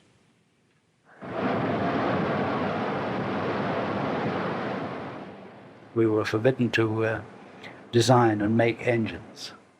And so that the people who'd started the whole business were robbed of the right to design and build engines. Frank Whittle resigned from the board of Power Jets and retired from the Royal Air Force as Air Commodore. Most of his staff followed him and scattered throughout the industry at home and abroad. Thus, when the new shapes, some owing much to German high-speed research, were shown at the early post-war Farnborough shows, the major responsibility of British aero engine design and construction had passed to other hands. Frank Whittle's brilliant pioneering work was to give Britain its world lead in jet aero engine technology. It was, in the early post-war years, made freely available to all. Sir Stafford Cripps gave Rolls-Royce Neens to Russia to found their jet engine industry and to power their MiG-15s over Korea. Britain's second jet fighter, the de Havilland Vampire, was begun during the war, but too late to see service. At the 1949 Farnborough, the de Havilland Comet was shown to the public. It was the world's first civil jet airliner, and although tragically flawed, was the herald of the jet age in which, sadly, Sir Frank Whittle was to take no practical part. Although knighted and rewarded, he remains bitter to this day. Oh yes, I am.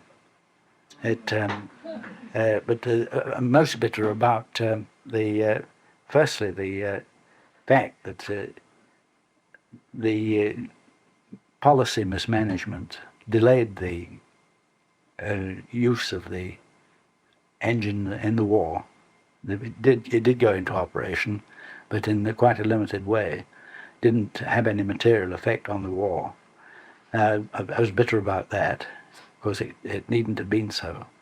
And but even more bitter about the removal of my right to design and make engines.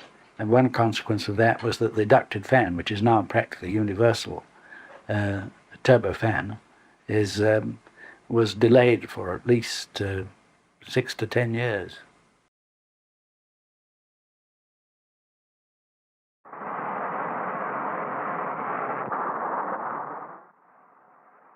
One problem facing the designers of the next generation of turbojet engines is that of increasing turbine inlet temperatures. Air-cooled turbine blades may offer a solution to this problem. The fabrication of a cast air-cooled turbine blade that has shown promise in prototype testing will be shown in this film.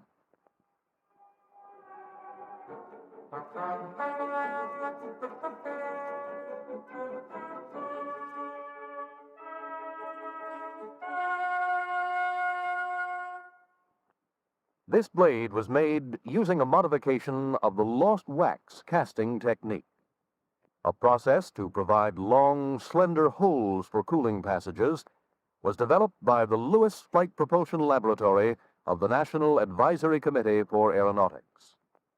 This development is particularly important because the superalloys used in aircraft turbine blades are extremely difficult to machine. Ceramic tubes are used as part of the casting mold to establish cores or holes through the turbine blade casting. Core tubes of the desired outside diameter are assembled in a pattern die. The core tubes are held in place by embedding them in a bar of soft wax using a hot wire or knife. The dies used are made of a low-melting alloy cast around a brass master pattern. A casting pattern is made by closing the dies containing the ceramic tubes, clamping the dies in a wax injection machine, and injecting molten wax under pressure. The wax pattern containing ceramic tubes is removed from the die and excess wax is trimmed, leaving a light wax film on the exposed ceramic tubes to permit freedom of movement due to expansion. Additional pieces of wax are assembled by welding with a hot wire. These pieces will form sprues, runners, and ingates or passages for the molten metal to reach the blade cavity in the casting mold. The assembled wax is mounted on a wax base to seal it. A can-type flask is placed over the assembly, and it too is sealed at the bottom. When the investment is thoroughly mixed, it is poured into the flask and around the wax pattern assembly. The flask is then placed in a vacuum chamber to remove air from the mix. After investing and air drying, the molds are placed in a furnace. Here the drying is completed, the wax is melted out, the wax residue is burned off, and the mold is cured. During this furnace cycle, the temperature is gradually increased from room temperature to 1900 degrees Fahrenheit. Metal alloy for the casting is melted in an electric induction furnace. When the metal reaches a temperature of 3000 degrees Fahrenheit, the crucible of molten metal is placed in a centrifugal casting machine, and the hot mold is placed over it. As the casting machine is spun, the molten metal is thrown into the mold. The casting is removed by breaking away the mold. After the casting is cleaned up, the ceramic tubes used to form the cooling passages in the blade must be removed. This is done by threading fine stainless steel wires through each ceramic tube and stretching them taut on a frame. The turbine blade is then attached to a cam device designed to slide the blade up and down on the wires. The lower part of the assembly is then immersed in a bath of molten caustic.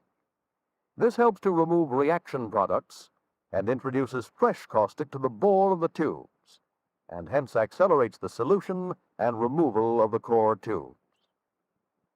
The rough casting is cleaned in an air-water abrasive blast.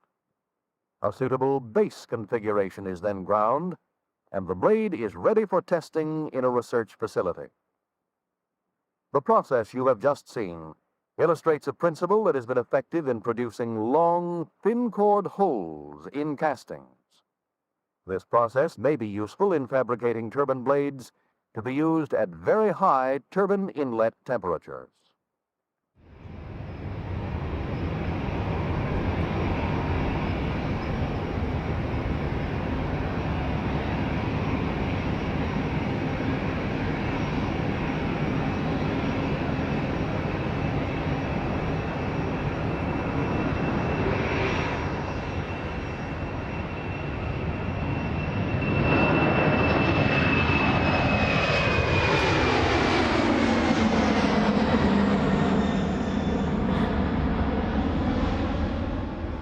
I was quite astonished to know what it was because it had no propeller. And John replied, "Oh, it's easy, old boy, it just sucks itself along like a hoover." There was the awful race against time. There was the skullduggery. She used to say, "Oh, well, Daddy's doing something very hush-hush." I thought, my goodness, why didn't I think of this before? And it seemed so obvious then.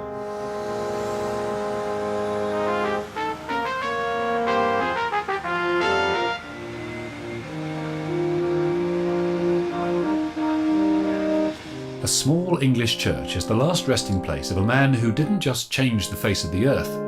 He enabled us to see what it actually looked like. His name was Frank Whittle. This is the story of how he invented the jet engine. He overcame all the odds, only to see the British government almost throw his idea away and miss a chance to shorten the Second World War.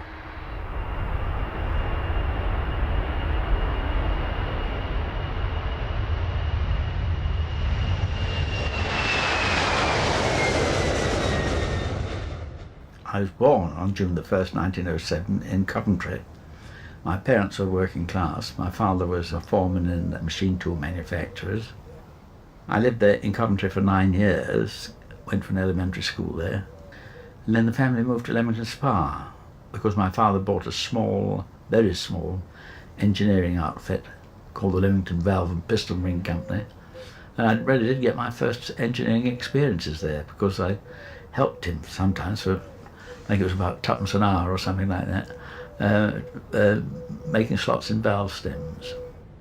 In Leamington, Frank also won a scholarship to the town's secondary school. I was very lazy with homework and got a series of raspberries for that.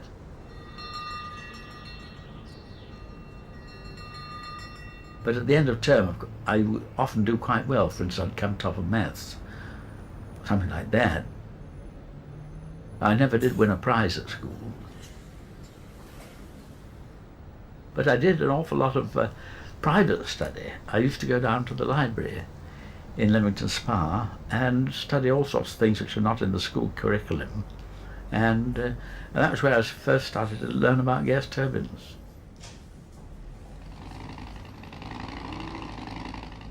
I was always attracted to flying from my earliest years almost. When I was 4, my favourite toy, and this was 1911, was a tin model of a Blériot.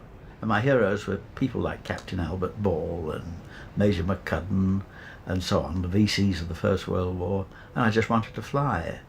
And also I thought that boys in the uniform of aircraft apprentices looked very good, so I decided I'd like to wear that uniform and applied to join as an apprentice. The Royal Air Force, however, rejected young Whittle. He was too small. I was sunk for the time being, but before I left the camp, a very kindly physical training sergeant, if you can imagine such a thing, took pity on me, and he gave me a diet to follow and a series of exercises, Max Alding exercises. I did all that for 6 months. I put on 3 inches on height and 3 inches on my chest. So I thought, well, I'll have another shot. And I wrote to the ministry, but they said, no, once you've been turned down, you've been turned down forever. So I thought, well, I'd go through the whole process again as though I'd never happened, in the hope that the bureaucracy wouldn't pick it up. And I was lucky that time, and ended up at Cranwell in number 4 wing. Whittle didn't enjoy life as an Air Force apprentice. In that rank, he would never get to fly. What brightened Whittle's life was the Model Aircraft Society, where he became the leading light at building working replicas. So much so that the initials BWMAS, which stood for Boys Wing Model Aircraft Society, was, most people said that meant Boy Whittle's Model Aircraft Society, because we were known as Boy Whittle, Boy Smith and so forth in those days. Whittle's skills at making model planes singled him out to the authorities. Perhaps he might be officer material. There were to be 5 cadets selected from number 4 wing at Cranwell, and I was number 6 in the passing out list. So when the number 1 boy failed because of his eyesight, it made me eligible. The founder of the Royal Air Force had his doubts, though. Lord Trenchard nearly stopped it, because I hadn't been a leading boy and I hadn't made no kind of a name in sports, on which a lot of weight was put in those days. Whittle's CO had a compelling reason to make Trenchard think again. He thought that he'd got a mathematical genius. It was this natural gift that got Whittle a cadetship. Less than 1% of apprentices made the huge step to join the elite in the Officers' Training College at Cranwell. Although this was next to the apprentices' wing, it was socially another world, one that shared the culture of the public schools from where most of the cadets then came.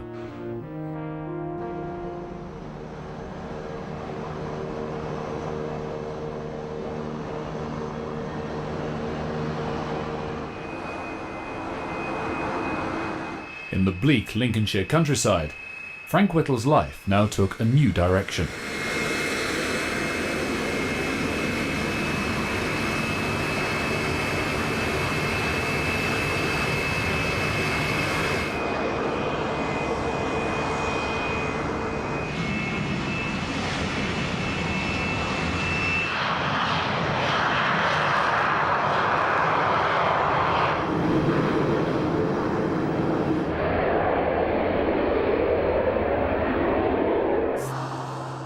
Cranwell provided a very intensive education for Whittle. For the cadets, just as it is today, the highlight of the course was the flying lessons. I learned to fly on the Avro 504K. That was a very ancient type of aeroplane, 1911 type, and it sort with a toothpick between the wheels, you know, to prevent it tipping over on its nose, which in reality it helps it to tip it over on its nose, or even turn upside down. Whittle was soon a daring, even overconfident pilot, and one who had his fair share of accidents. I have to confess that I wrecked 2 or 3 aeroplanes. 3 at least, yes. The first one, I got lost and wanted to get back to Cranwell when the visibility had deteriorated very badly. It was the day, incidentally, of the cross-country run at Cranwell, which all cadets hated. And most of my fellow cadets thought I'd done it to get out of the cross-country run.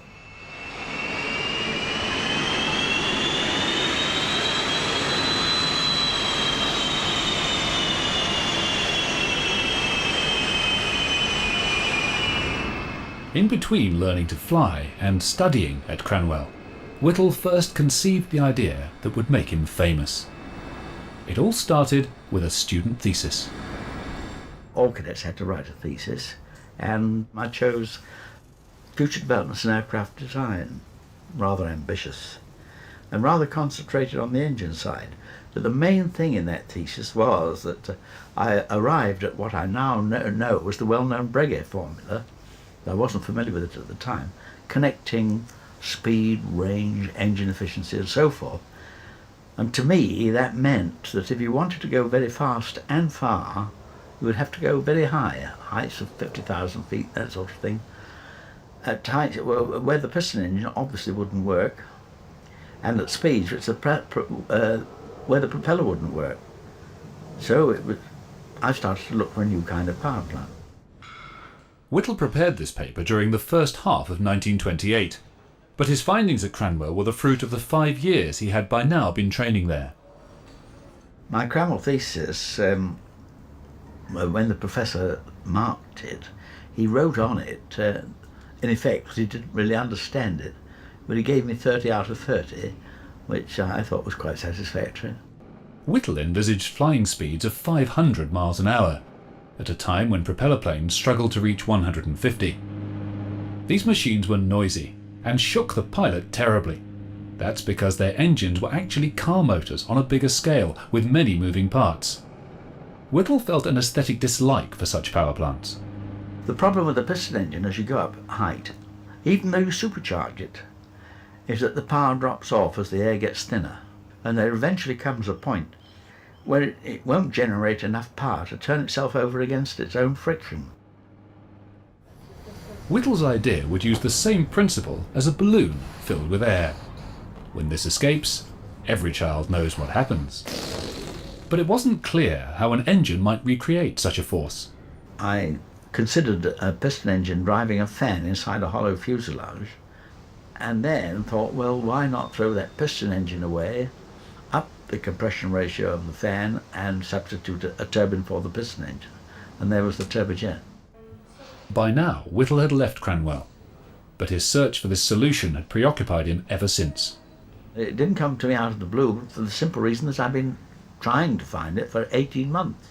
But just the thought, get rid of the piston engine and substitute a turbine, you might say that came out of the blue.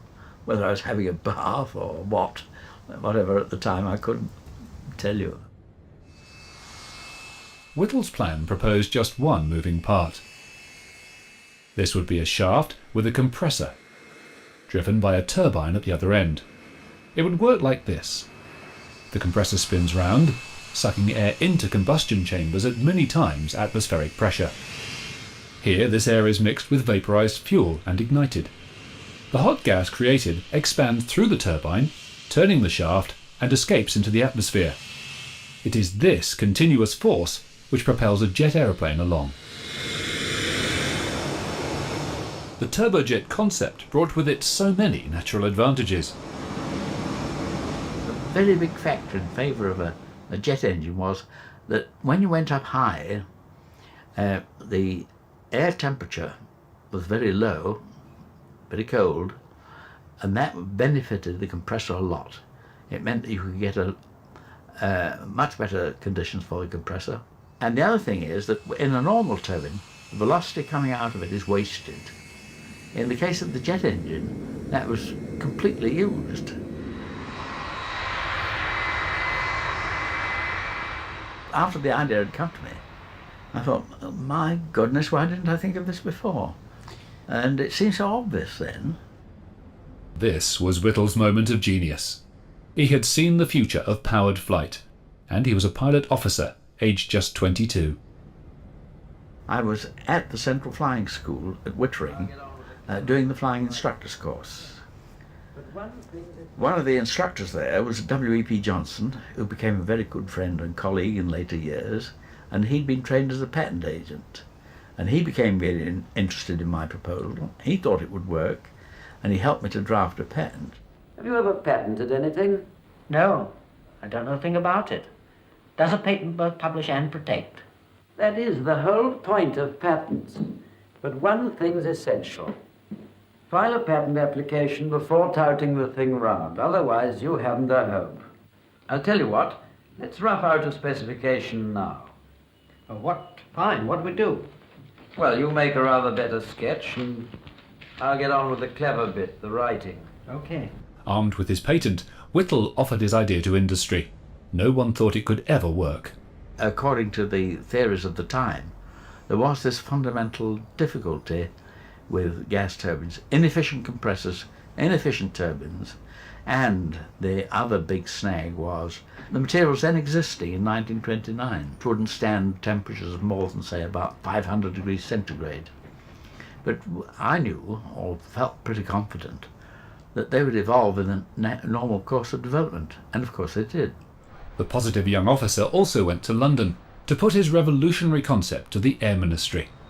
Whittle fared no better when he met A. Griffith, one of the ministry's top scientists.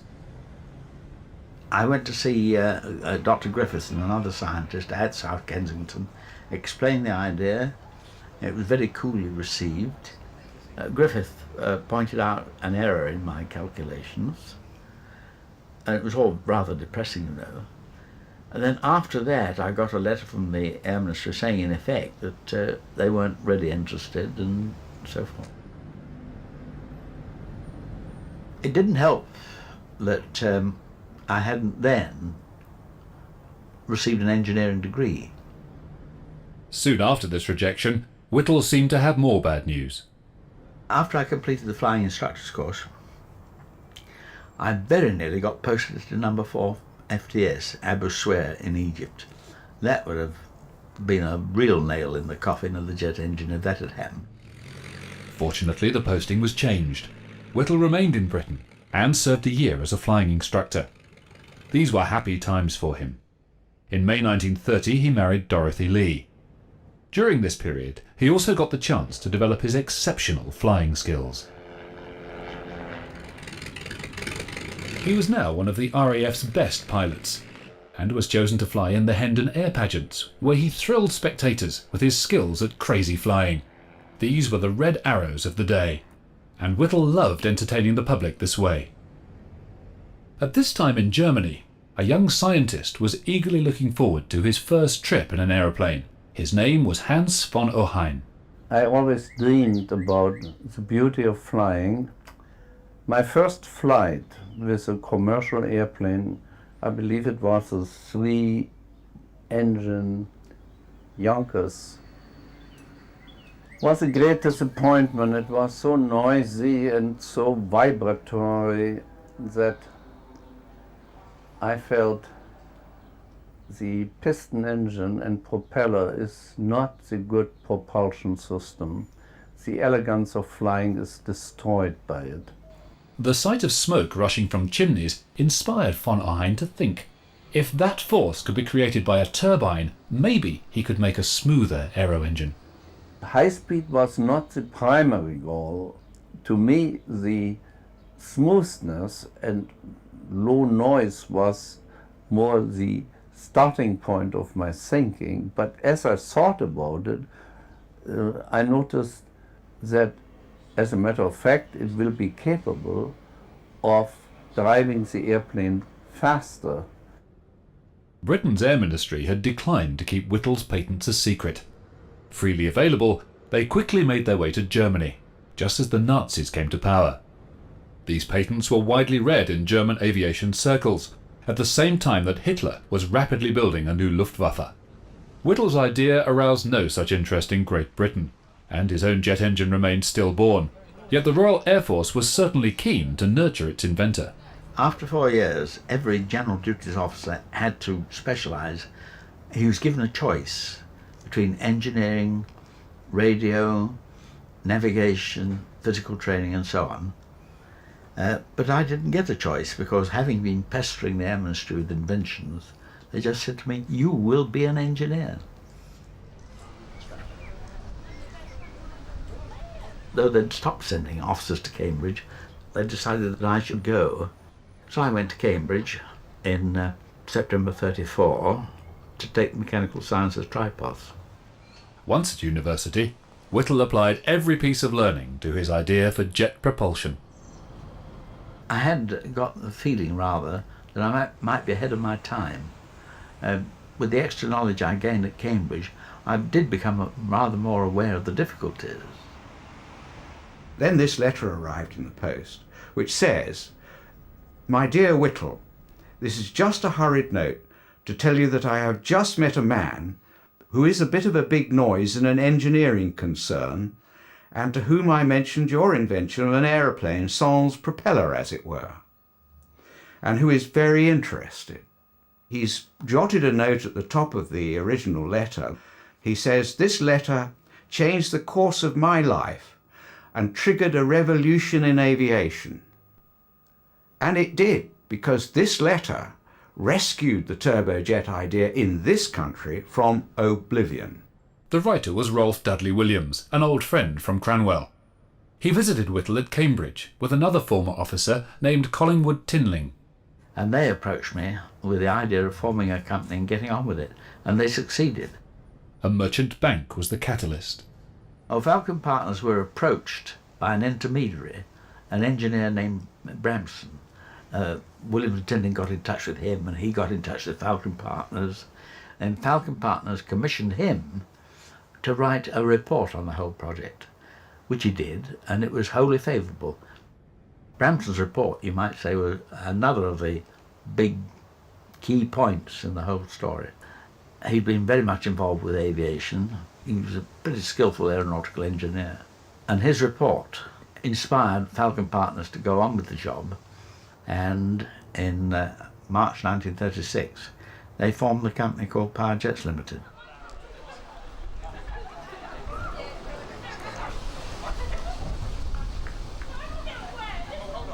Whittle told his backers the project had a 1 in 30 chance of success. The Air Ministry quickly added another obstacle. One clause said that I was not to work more than 6 hours a week on the job. But of course that didn't operate as an effective control on me. I worked practically full-time. At Cambridge, Whittle also had to fit in the task for which he'd gone to university in the first place. And I very much wanted first-class honours, so I had to work like hell because I was designing the jet engine and preparing for my finals at the same time. And that was a very difficult thing to do. I succeeded in getting my first, happily, and then was able to turn back to the jet engine. Whittle approached a manufacturer in Rugby to build the world's first jet engine. British Thomson Houston made steam turbines. Whittle drove over from Cambridge, rehearsing what he'd say to persuade the huge company to accept a contract. He succeeded, when all he could offer them was £2,000, well below what his project really needed. The proper scientific way to go about the job would be to build a compressor and test it, build a turbine and test it, build combustion chambers and test it, and then put them all together when the results from each were satisfactory. But the cost for that would have been about £30,000, and there was no hope of getting that amount of money. So the only thing to do was go ahead with the complete engine. What we were doing was trying to prove the engine right from the word go. In a cavernous Rugby workshop, Whittle set to work on this huge challenge. The BTAs built the engine, and I stood over it more or less while it was going on. I felt that we were going to be all right as far as the simple centrifugal compressor was concerned. I felt that the turbine was going to be all right, but I was uneasy about the combustion problem because we were aiming at 24 times the kind of combustion intensity that was obtainable in those days. But the engine became ready for running proper on April the 12th of 1937. A lot of people said it wouldn't even turn itself over. What did happen proved the very opposite. I gave a signal with my hands to raise the speed with the electric motor to 2,000 RPM, and that was done. And then I opened the main control, and it started to all right.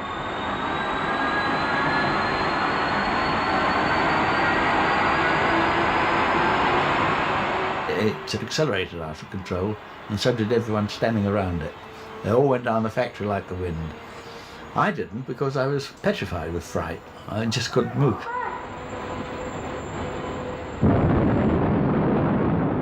It seemed like perpetual motion, but of course it wasn't. The fact was that a pool of fuel had accumulated in the combustion chamber, which we didn't know about, and that was keeping it running after I'd switched off the control. Well, that sort of thing happened day after day. We had about 4 of that kind of runaway. Just after the engine first ran and we'd submitted a report to the Air Ministry, This was the subject of another report by Griffith, the man who turned the job down in the early days, and his report damned it with faint praise. He brought in all the difficulties, said that no propeller meant that we wouldn't have the slipstream to help us take off, and so forth. Whittle didn't know that in Germany some people were by now far more willing to bet on his idea. One of them was Ernst Heinkel, a legend in his country's resurgent aviation industry. Von O'Hine had been introduced to him. He was alone in his villa in Warnemünde. He explained to me that he wanted to finance the whole thing by himself if it works. And he said, I have the best aerodynamicists, I have the best and best designers, and I want you to tomorrow to speak with them and explain your ideas. I loved the Baltic Sea coast very much. I sure would think that would be a nice place to work, and so I choose Heinkel. Additionally, I felt I was afraid to go to engine companies. I thought they were too much ingrained in their recip engines, and my model didn't work sufficiently good. Heinkel's company was attractive for another reason. The whole development was very inexpensive, but when we would have asked for more money, we would have gotten it. So money was not a problem. By contrast, the Powerjets kitty was empty. As the Nazi threat grew, Whittle had a war winner, yet Britain was set to abandon it. There were several things which hampered progress. In 1937-38, the worst was the tight financial situation. Our financial backers began to get cold feet. They had, quite unrealistically, expected that within a matter of a month or two, we would have an engine capable of flying in the stratosphere. Well, of course, we had breakdown after breakdown, and then began to lose heart. And they did not produce the money that they promised. The Air Ministry were very hesitant to help because we were in financial difficulty. After we'd first run the engine and shown that it at least was self-driving, they did agree to a very limited contract. The ministry's grudging help only created new problems. As soon as they gave us the contract, we came under the Official Secrets Act. That meant that we couldn't tell people what we wanted their money for. You can't go to someone and say, look, we've got a damn good idea, would you let us have some money? We can't tell you what it is, but it's very good. No, we couldn't do it. By 1939, Britain had spent just £7,000 on Whittle's jet. His very position on the project was perilous. At the end of June, he was actually due to leave Powerjets. On his last day there, Whittle had to impress an important visitor with his engine. On June the 30th of 1939, we managed to get a big breakthrough in the attitude of the Air Ministry, in that Pye, Director of Scientific Research, came up to see the engine run, and we managed to keep it going for about 20 minutes in his presence, and he became a complete convert. So much so that he agreed that an engine for flight should be ordered, and that an aeroplane to use it should be ordered too. When I drove him back to the station to get his train back to London, I had the curious experience of him explain to me all the advantages of the engine, that it could run on any fuel, that it was vibrationless, etc., etc. And I just sat quietly. I was only a squadron leader at this time. I thought, yeah, you're telling me, old boy. This, of course, was the big turning point in the whole job. The turbojet was saved for Great Britain, but Germany, unaware of Whittle's breakthrough, already had a jet plane. I was very certain that it would work. But, of course, you always feel there's a danger, and we had made not too many pre-tests. We ran the engine before it flew perhaps several hours at the very most. The support of a huge aircraft company had enabled Hans von Ohain to overtake Whittle. Heinkel's HE-178 was ready just days before war broke out. Test pilot Eric Varsitz was eager to take off. He started and then he disappeared. And after a while he came back and we thought, oh, he's landing. He didn't. He made another round and we said, oh my God, he must like it. But we didn't have the airplane very filled up with gasoline. He landed and stopped the airplane just where Heinkel stood. And he said everything functioned beautiful and the engine worked well, and he was really himself, very enthused. We had a nice festival. A jubilant Heinkel rang General Ernst Udet at the German Air Ministry. I learned later on he called Udet and he said, hey, congratulations, but let me sleep. That's an ungodly time. By now, Frank Whittle had been forced to move power jets from Rugby to a scruffy foundry at nearby Lutterworth. Ladywood Works was the name of the site. Today there's nothing to show that history was once made here. But in these buildings, Britain slowly expanded its jet program. In 1939 we only had just a handful of about half a dozen. And at the beginning of 1940 we began to build up a team, and I was very careful in picking real quality. You know, first class honours Cambridge, first class honours Oxford, Imperial College of Science. We were advertising. Of course we couldn't say what we were advertising for. And when we were interviewing them, we couldn't tell them what we wanted them for, although I think some of them guessed from the questions we asked. Whittle's charm and enthusiasm at once inspired his new team to strive for the impossible.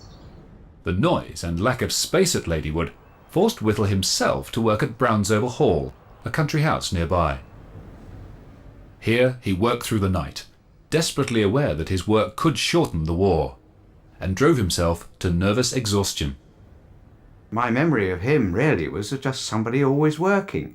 And when he was at home, if he took any time off, say Sunday, he would sit in his chair by the fire at Broomfield, and we'd be there with his slide rule, which of course people used in those days to do their calculations, and bits of paper all over the place, working, and a little bit of time for myself and my brother, but not much, not much.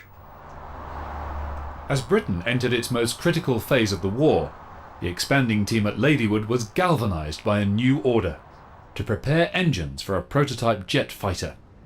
Codenamed F-940, we know it as the Gloucester Meteor. As a potential war winner, getting it in the sky to fight the Luftwaffe now became the focus of their work at power jets. They did not know that Germany was by now developing its own twin-jet combat planes at Messerschmitt and Heinkel.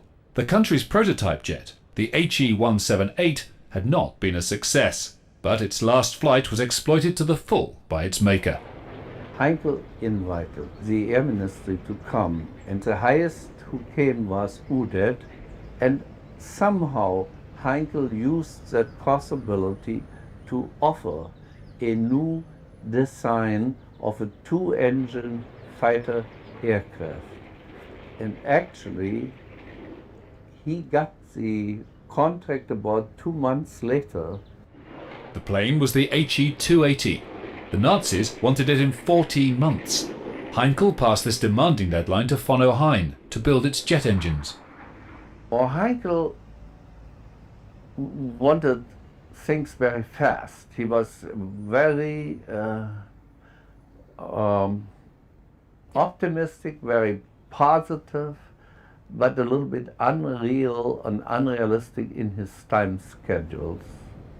In Britain, the Air Ministry still wouldn't fund Frank Whittle properly, forcing power jets to work in impossible conditions. In addition to our continuing financial problems, we had many others, like having to use the same parts over and over again when they ought to have been scrapped. And of course that was linked with the finance, because we couldn't afford new parts. We had to make do and furbish up damaged parts. Some people continued to claim Whittle's jet wouldn't even fly. By May 1941, his engine was ready to go in Britain's first jet plane, the experimental Gloucester E-28-39. For its maiden flight, the top-secret aircraft was taken to Cranwell, where the jet story had begun. The Power Jets team followed, full of hope. On the same day, a young naval pilot, Eric Brown, was forced to land at Cranwell. Today, he's one of the few surviving witnesses of this historic occasion. When I landed, I was a bit astonished to find so many civilians present. And when I went to check in at the mess and asked what was going on, there seemed to be almost an air of conspiracy about the whole place. And nobody would give a straight answer to this. We'd been out the day before for some taxiing trials. And then on May the 15th, the weather looked as though it wasn't going to work out. So I went back to Lutterworth. That morning I went to the control tower to check if the weather was good enough for my own route flight to Croydon, but it obviously wasn't. And they said, would I mind doing a weather check for them? Anyway, I landed, and they said, would I be prepared to do a further weather test in the afternoon? And then we got a message to say that the weather was clearing, so I rushed back to Cranwell again. And in the evening, Jerry Sayre did the flight. An airplane was rolled out with a shape I had, well, not so much the shape, but the construction of which I'd never seen before, because it had no propeller. And an extraordinary whining noise came from it, and it taxied out to the end of the runway, and after a while eventually took off. And I was quite astonished to know what it was, because I'd never heard at this stage in my career of a jet aircraft. The various government ministries refused to film this remarkable event. Luckily, an unknown photographer grabbed it in secret. Jerry Sayre was sitting at the end of the runway, and party of us was sitting just to the right, and he held it on the brakes and ran out the engine to full speed, released his brakes, and then he hopped off in about 600 yards.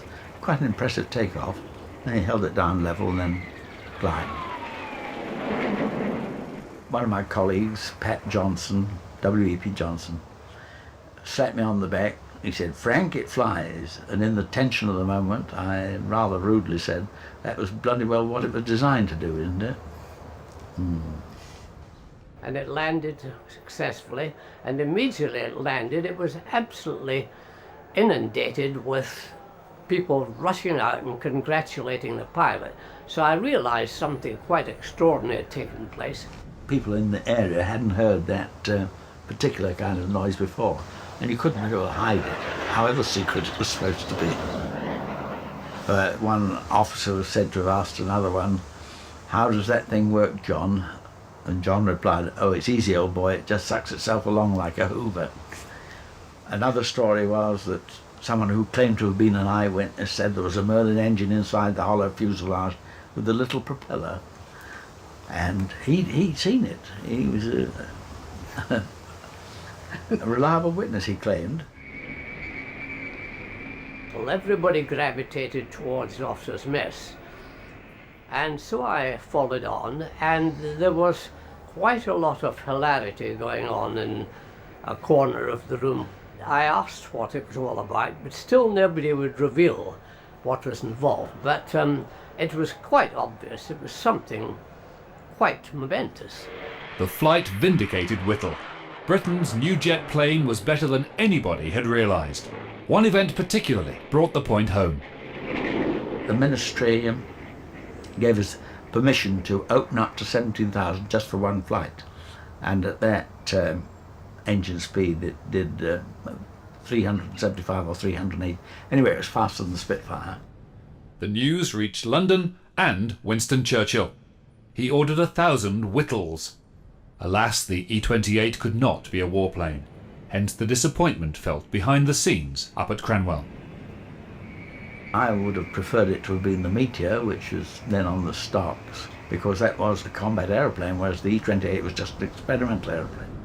Whittle's jet served notice on all piston engines, a notice that fast reached their manufacturers. They now demanded their share of a product none had invented, and which they'd rejected for years. Because of the war, Whittle would have to share his secrets with them. All this, of course, was putting power jets into a weaker and weaker position from the commercial point of view, and that we had to swallow because it was a wartime situation. And I and several other of my team were serving officers, and we had to put national considerations before commercial considerations. That was very dominant in my mind. Whittle played a selfless, patriotic role, in which he offered his knowledge freely to the British aviation companies. However, they were working flat out to build engines for planes like the Hurricane and the Spitfire. So in 1941, Great Britain turned to the United States, then at peace, for backup in manufacturing its jet engine. The Americans had only been told about Whittle's power plant earlier that year. Ironically, their top scientists had dismissed the concept in 1940. They concluded the gas turbine engine could hardly be considered a feasible application to airplanes. The British government expected to keep the rights in Whittle's invention, and did not intend to give it away to a future competitor. But that's inevitably what happened.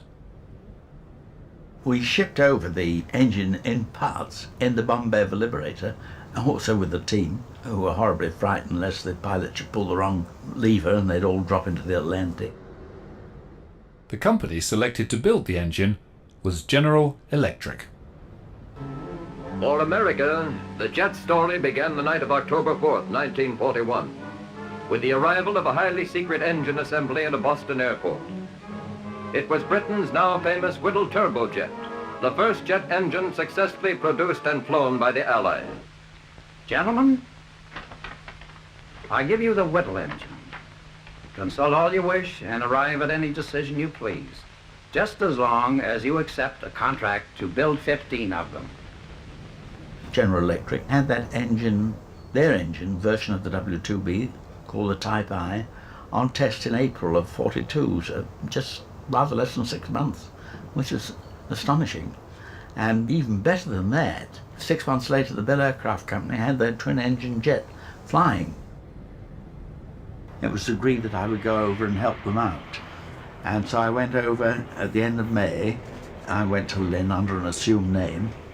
They insisted I use an assumed name. I called myself Whittle. There were times when I forgot it, like in the hotel I would waking up, sign for my early morning coffee, and forget that I was supposed to be using an assumed name, and of course sign the real one. I'm told that that didn't matter really because the waiter was an FBI man. In the Great Republic, Whittle was treated royally, and he in turn was astounded by what he found there. It was most satisfying to see the work GE were doing because, well, they got on with the job so fast. It was remarkable, and their enthusiasm was most inspiring. And I thought at the time, if only I'd had that kind of cooperation a few years earlier, what a difference it would have made. In America, doctors found that Whittle was by now battling with severe ill health. Back in Britain, the problems that caused it had only got worse. The engine that was destined to be the power plant of the Meteor was a more powerful version of the experimental engine, really. There was no major difference. It looked quite similar from the outside. The Royal Air Force eagerly awaited the Meteor, but Powerjets was not allowed to produce the engines for it. That job had been contracted to a car maker, Rover. Glosters were getting on with the job fairly well, but Rovers were making an absolute nonsense of the engine. They just hadn't got the people who could do the job, and they thought they knew what to do. The situation became so bad that it looked as though there would be a complete hash of everything. The Rovers were making such a poor job of the engine that the order for the production of the Meteor was cut right back. Rover tried to redesign its engines and held up the Meteor by 2 years, but there was also dirty work. We intended that the Rover company should be subcontractors and only subcontractors, but unfortunately they went behind our back to the ministry and trying to get direct contracts, and eventually they succeeded in doing that. And instead of being subcontractors to us, they in effect became competitors who had the advantage of having all our information handed to them on the orders of the ministry. In December 1942, A solution was at last found to the problems with Rover. Rolls Royce took over the job of building Whittle's engines. But the mighty company would only weaken power jets further. Ernest Hayes was the chief executive of Rolls Royce. He was responsible for the Rolls Royce part in taking over the jet development. Of course, he had come to realize that this was the future of the aero engine. And since Rolls Royce then were one of the most prominent aero engine firms in the world, he wasn't going to be left out. I would call him an honest rogue, because when he was going to do the dirt, he told you he was in advance. And one of the things he said to me on one occasion was, he said, "We're going to be the centre of this job and nothing you can do will stop us."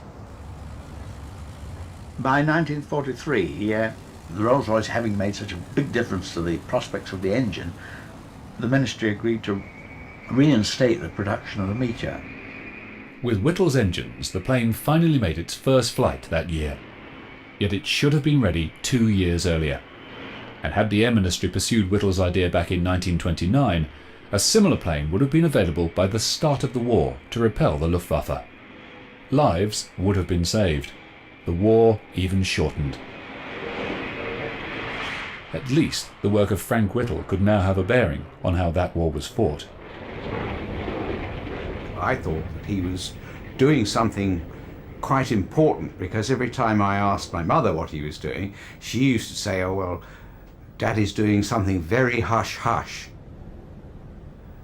I didn't become aware that he was anybody out of the ordinary until 1944 in January, when they made the whole thing public, and then the house became surrounded by reporters.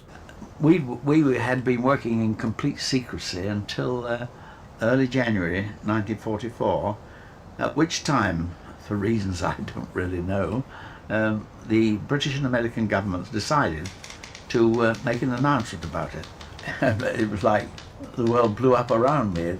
The shock was very considerable. Whittle and his engine dominated the front pages. Says here in the Daily Herald, "I knew Frank had a secret," says his wife. So the cat is out of the bag. How strange it seems to be able to talk about it. It may mean that I shall be known throughout the world. In any case, my younger son Ian is a far brighter boy than I was at his age. I think he will be a success, the success of the family. Had you seen that before? No, I've never seen that before. Oh dear, how wrong. As industry reaped the rewards of Whittle's genius, new jet fighters joined the Meteor. First off the drawing board was de Havilland's brilliant Vampire. The pilots loved their new equipment, although the planes remained highly secret, as Eric Brown discovered when he came to fly them. When I was allotted to the jet flight at Farnborough, of course it was a top secret flight, and it was in a hangar at the far side of the airfield, well away from the main activity, and there were RAF regiment guards there with guard dogs, so it was very highly guarded at the time. Once inside, the plane was a revelation to Brown. We're getting into the cockpit of a jet airplane for the first time. You are struck by the wonderful view, because in a tricycle undercarriage, no propeller or large engine ahead of you, it is quite remarkable. And once you start up the engine, although to listen to a jet, if you're outside the cockpit, it sounds thunderous. When you're in the cockpit, it is incredibly quiet. Frank Whittle often visited Farnborough to check how his invention was performing. It was quite obvious he was itching to get his hands on it and fly it. But we were always alerted that he was coming, and a little memo would be passed round saying, would you make sure that the 2839 was not serviceable for flight on that particular day. And because this would stave off Frank, it was obvious they didn't want this wonderful airplane and this wonderful man to be united in case there was an accident. So he twigged this pretty soon, and I think he played along with it. In July 1944, the Gloucester Meteor became the first jet fighter to enter operational service. when the Air Force allocated its initial supply of planes to 616 Squadron at Manston in Kent.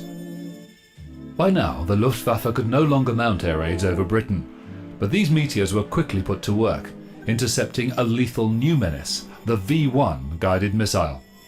Germany's flying bomb terrified the Londoners who were its target. In the skies over Kent, the Meteor pilots sought to prevent V-1s reaching the capital.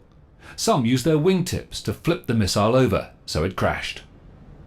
Around this time, Allied pilots were startled to find themselves being attacked by a German plane with no propeller. This was the Messerschmitt 262. Germany's own jet program had by now advanced to this sophisticated design. It had been chosen instead of the HE-280. The Nazis never liked Heinkel and had cancelled his promising jet fighter. Yet it could have been mass-produced by 1944. By contrast, the 262 arrived late and was rushed into battle too soon. In Britain, meanwhile, Frank Whittle seemed at his peak. He was a national hero, while his company now had a custom-built factory from which to expand. He had a clear vision for its future. I always wanted to include manufacturing in our duties. In 1944, power jets had reached the point where they were able to produce, say, batches of 40 or 50 engines. And we had a first-class nucleus for proper manufacturing organisation. Power jets also had some outstanding work in progress. Whittle was already planning the second generation of jet engines. There was the LR1 turbofan, which would have been the first turbofan in the world. There was the engine for the Miles M52, the supersonic aeroplane. Those were our two big projects which we had in hand. LR1 stood for Long Range 1. Whittle saw the scope for jets that would fly planes further as well as faster than pistons. But he would need a more efficient engine. From the earliest days of the turbojet engine, I was bothered by the fact that it has a basically low propulsive efficiency, about 50% as compared with, say, a propeller at moderate speeds of 80%. And so the answer to me was that we must gear down the jet in some way. And that led to the concept of the turbofan, for which I took out a patent in 1936. The turbofan is a turbojet to which a fan has been added. This fan causes air both to flow through the core of the engine and to bypass it. This additional jet of cold air increases thrust and improves fuel economy. The design had huge potential.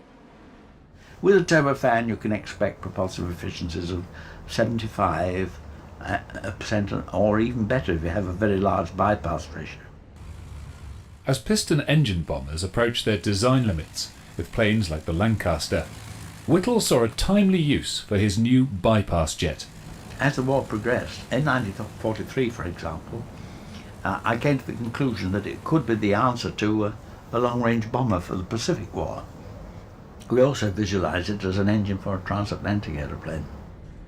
Whittle was already predicting long-range jet airliners and the kind of engines they would need. But it was the other power jet project that would grab people's attention. The engine for the supersonic plane, the M52, was an aft fan with afterburning, all tacked onto the back end of the W2700 jet engine, and that should have given sufficient power for the Miles M52 to do 1,000 miles an hour. I think it would have done it. Despite its huge potential, Whitehall never felt comfortable with power jets. It was a private company, but its driving force was a serving officer, and it was publicly funded. The fault lines were clear. I realized that there was a complete mess from the contractual point of view. There were no effective agreements, and no one except power jets had risked any money, except the government, of course. And I felt that the government, having put in $2 million, that all the companies should be nationalized, forming a collective turbojet establishment, and of course I hoped that power jets would be at the top of the pyramid, with myself as chief engineer. Whittle's proposal was considered in the high levels of government. Sir Stafford Cripps, the Minister of Aircraft Production at that time, used what I'd said to get the ministry out of the mess that they'd created by nationalising power jets only, which relieved them of all their undertakings. It was expected that power jets would still continue with its advanced engine projects. But then other firms began to create difficulties. They said they weren't going to have the government competing with private enterprise. So considerable pressure was brought to bear on the ministry. And the minister caved in to the large aero engine companies. So we, the people who had pioneered the whole thing, were deprived of the right to design and build engines. Sorry. That was too much for myself and my leading team members, and most of us resigned. The supersonic plane and the turbofan project had by then been cancelled. The civil servants found a reason to justify this loss. Believe it or not, the minister said that people wouldn't want to fly at speeds more than about 250 miles an hour. As Whittle left power jets, he was acutely aware of the commercial opportunity that was now at stake. The position in 1945 and 1950 was that Britain was really ahead of the world in all forms of gas turbine development, but stupidly we allowed the lead to slip away. In 1945, the Allies discovered the Germans' impressive range of jet planes and their designers. After the capitulation of Germany, I was at that time in Farnborough the CEO of the captured enemy aircraft flight. So I was sent to Germany and to look at their advanced aircraft, and also at the same time to interrogate their designers and test pilots. Amongst them was von Ohain, and naturally I wanted to know what his connection with the Whittle patent had been in Germany. But he was not going to answer this question. He was very non-committal and sidestepped it as much as he could. Brown flew the various German jet planes, including the Messerschmitt 262. The Allies already knew that its engine, the Umo 004, was a sophisticated axial flow design. Now they could compare its performance with that of the less complex British jets. So a more efficient engine in many ways. It was highly unreliable. The Umo 004 in operational service had a scrap life of only 25 hours. And the engine, when I flew this engine, I found it extremely sensitive and difficult to handle because it did not like quick throttle movements, either accelerating or decelerating. Any quick throttle movement either way could possibly cause a flame out of the engine. Whittle's jets were more reliable, but he could take them no further. The course of events brought anguish. I think my mother was most distressed by what was happening to father. She was most distressed. I could remember her crying about it at times, because she would tell me, "Oh, Daddy's so unwell because of what's happening, and it is such a shame, and how can they treat him like this?" Yes, it's very sad for her. He managed to soldier on in the RAF. He was an Air Commodore in 1946, but in the end, by 1948, he'd been declared as unfit for flying, and somehow that was the last straw, and he and the RAF both agreed that he should retire, and he did. It's been very sad for him. Oh, very sad, yes. The Air Force was everything to him. The public knew none of this and saw a war hero receiving his just rewards. In 1948, Whittle went to Buckingham Palace to collect a knighthood. He also had a financial award for his invention, which was good for the time. Worth nearly £3 million today, it would soon become clear he was greatly under-rewarded. He sought a role, but his stature made him hard to place in an industry he himself had founded. No engine maker hired his services. In many ways I paid quite heavily for the work I did. There was the awful race against time. That dominated life.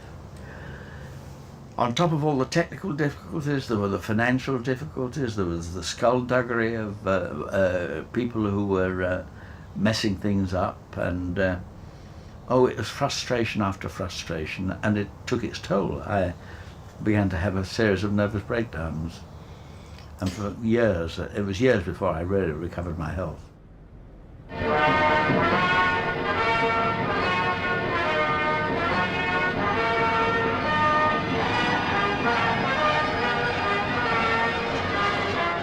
Britain stole a march on the rest of the world when it launched the first jet airliner. The beautiful new plane, with its 4 engines, was a fruition of all Frank Whittle's early visions. First, after he left the RAF, he turned his mind to the introduction of the Comet, and he joined BOAC as a consultant to help them introduce the Comet into service. He was very worried at the time that the thing was being rushed into service. I've got his 1949 diary where he discusses the strength of the square windows, and he was worried about that at the time, and was making a suggestion to de Havilland's on how they could get over the problem. Whittle's advice was ignored. The Comet crashes which followed were caused in part by its square windows. With time on his hands, Whittle travelled and tried to recover his health. He also turned to writing his memoirs. The jet age took off without Frank Whittle, but the Royal Air Force was soon re-equipped with the benefits of his invention. By 1950, the Gloucester Meteor provided the backbone of Britain's air defence capability. It was a fitting outcome to all the secret toil of the Power Jets team in the dark days of the war.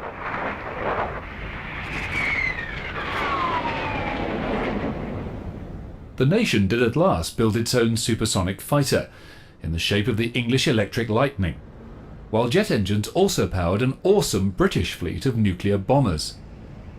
But the country could never really afford such planes. They would later play an important role in the Falklands campaign, but were destined to become museum pieces.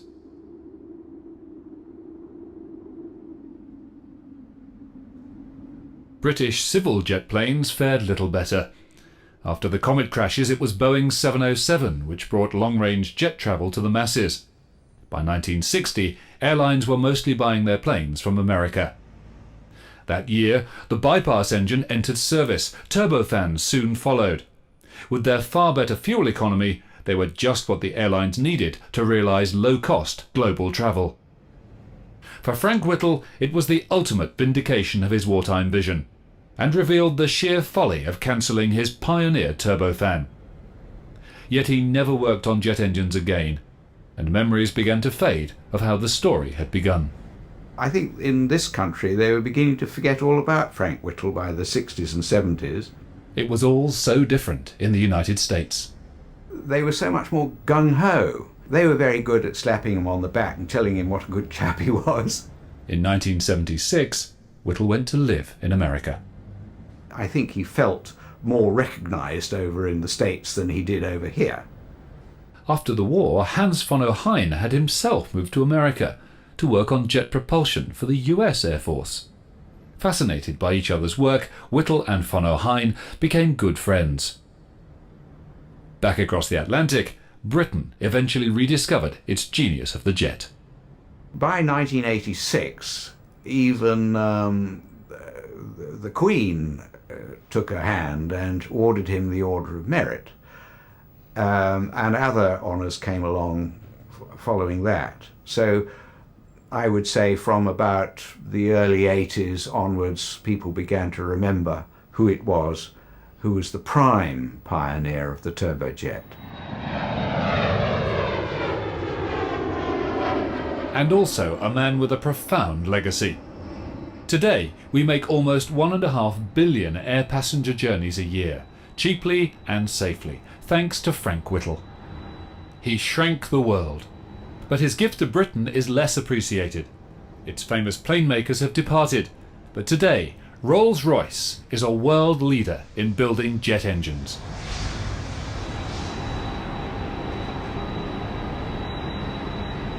I'm often asked how I feel about it, and it's a question I find very difficult to answer. things could have been a lot better. We could have had a much bigger influence in the war than happened. But when I see what's happened in the way of civil aviation and military aviation too, but particularly civil aviation, I can only say it's extremely satisfying, especially when you see something like the Concorde. And one of the things you see I never foresaw when I was working on this thing is that I would be a passenger crossing the Atlantic in 3.5 hours. And incidentally, another thing I didn't foresee is that I would have a son who would be flying 747s as a captain in Cathay Pacific. Kai Tak Aerodrome at Hong Kong had a very interesting approach, a curved right-hand turn right down to almost a touchdown. And when Father came with me in the back of in the cockpit in a Boeing 747, he was very startled when he saw that his son was flying an airplane at 1,000 feet straight towards the foothills and then making a steep final turn, which of course was quite normal at Kai Tak. It was the way you had to do it. I hadn't briefed him, unfortunately, so he was very white-knuckled by the time we landed.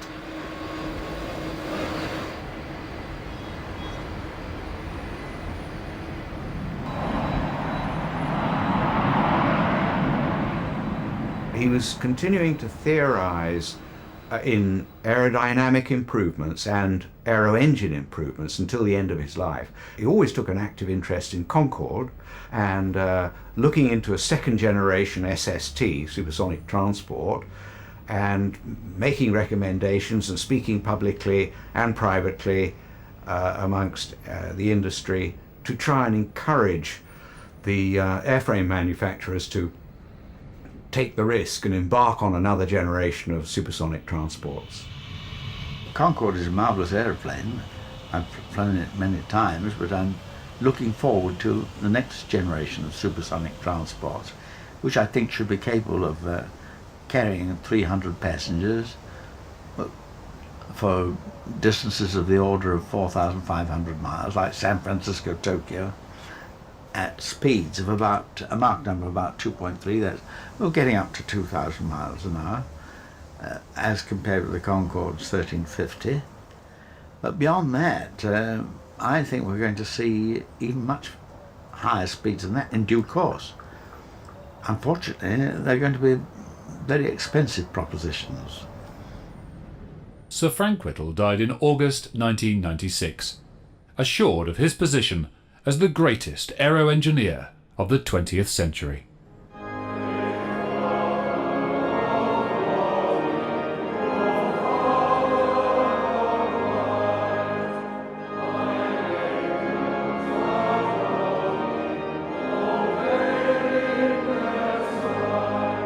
The Royal Air Force paid fitting tribute to its distinguished son with a memorial service at Westminster Abbey.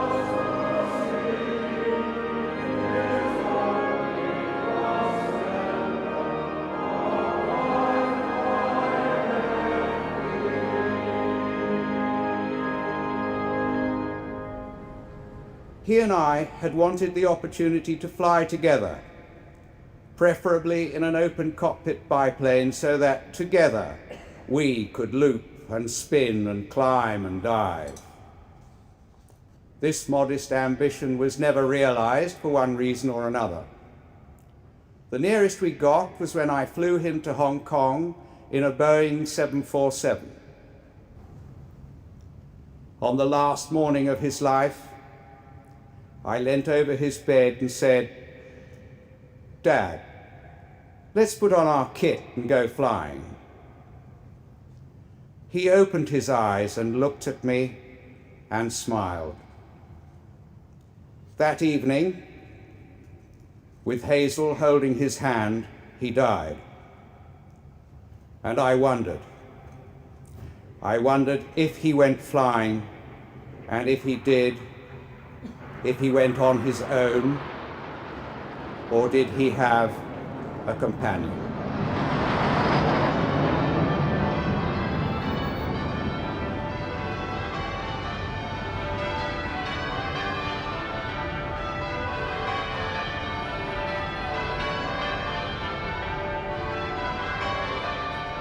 He was cremated in the USA, and the air attaché there brought his ashes over to this country, and I went to Heathrow to meet the aeroplane, and I came home and put the ashes on the bookshelf in my study with the ashes of my mother, who died 3 weeks earlier. I decided to put them in at the Church of Cranwell, and they organised a meteor and a vampire. So we flew the ashes up to Cranwell, and they were interred there with a little ceremony.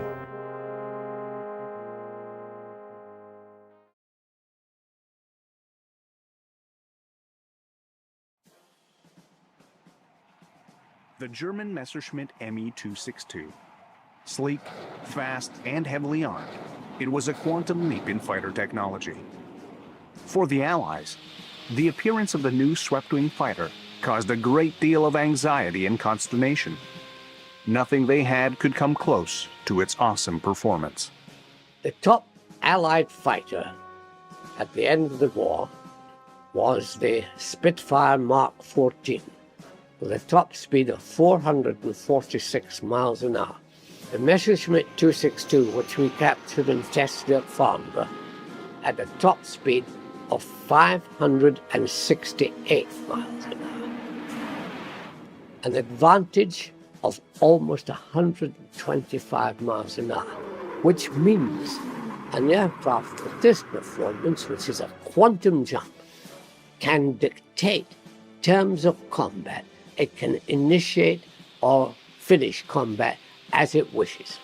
It was a very formidable weapon indeed. Considered by many to be the world's first jet fighter, it was in fact a distant second.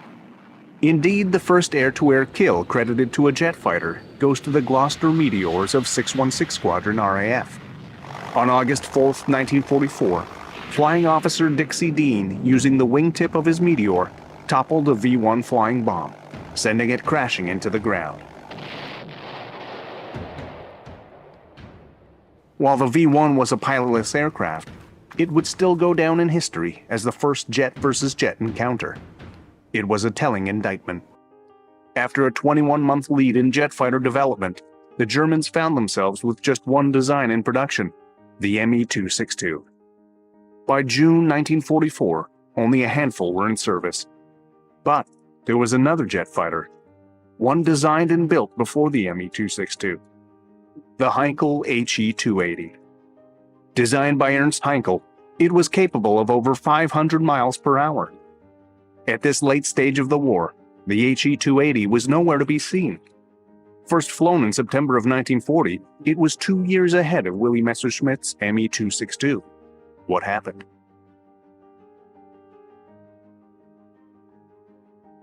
Was it simply indifference on the Luftwaffe's part, or was the promise of the HE-280 sabotaged by political interference, incompetence, or bitter personal rivalries?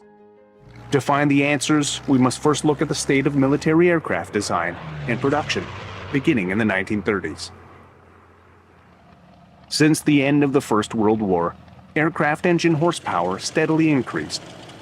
At the beginning of the 1930s, new engine designs and the promise of the supercharger led to more and more horsepower.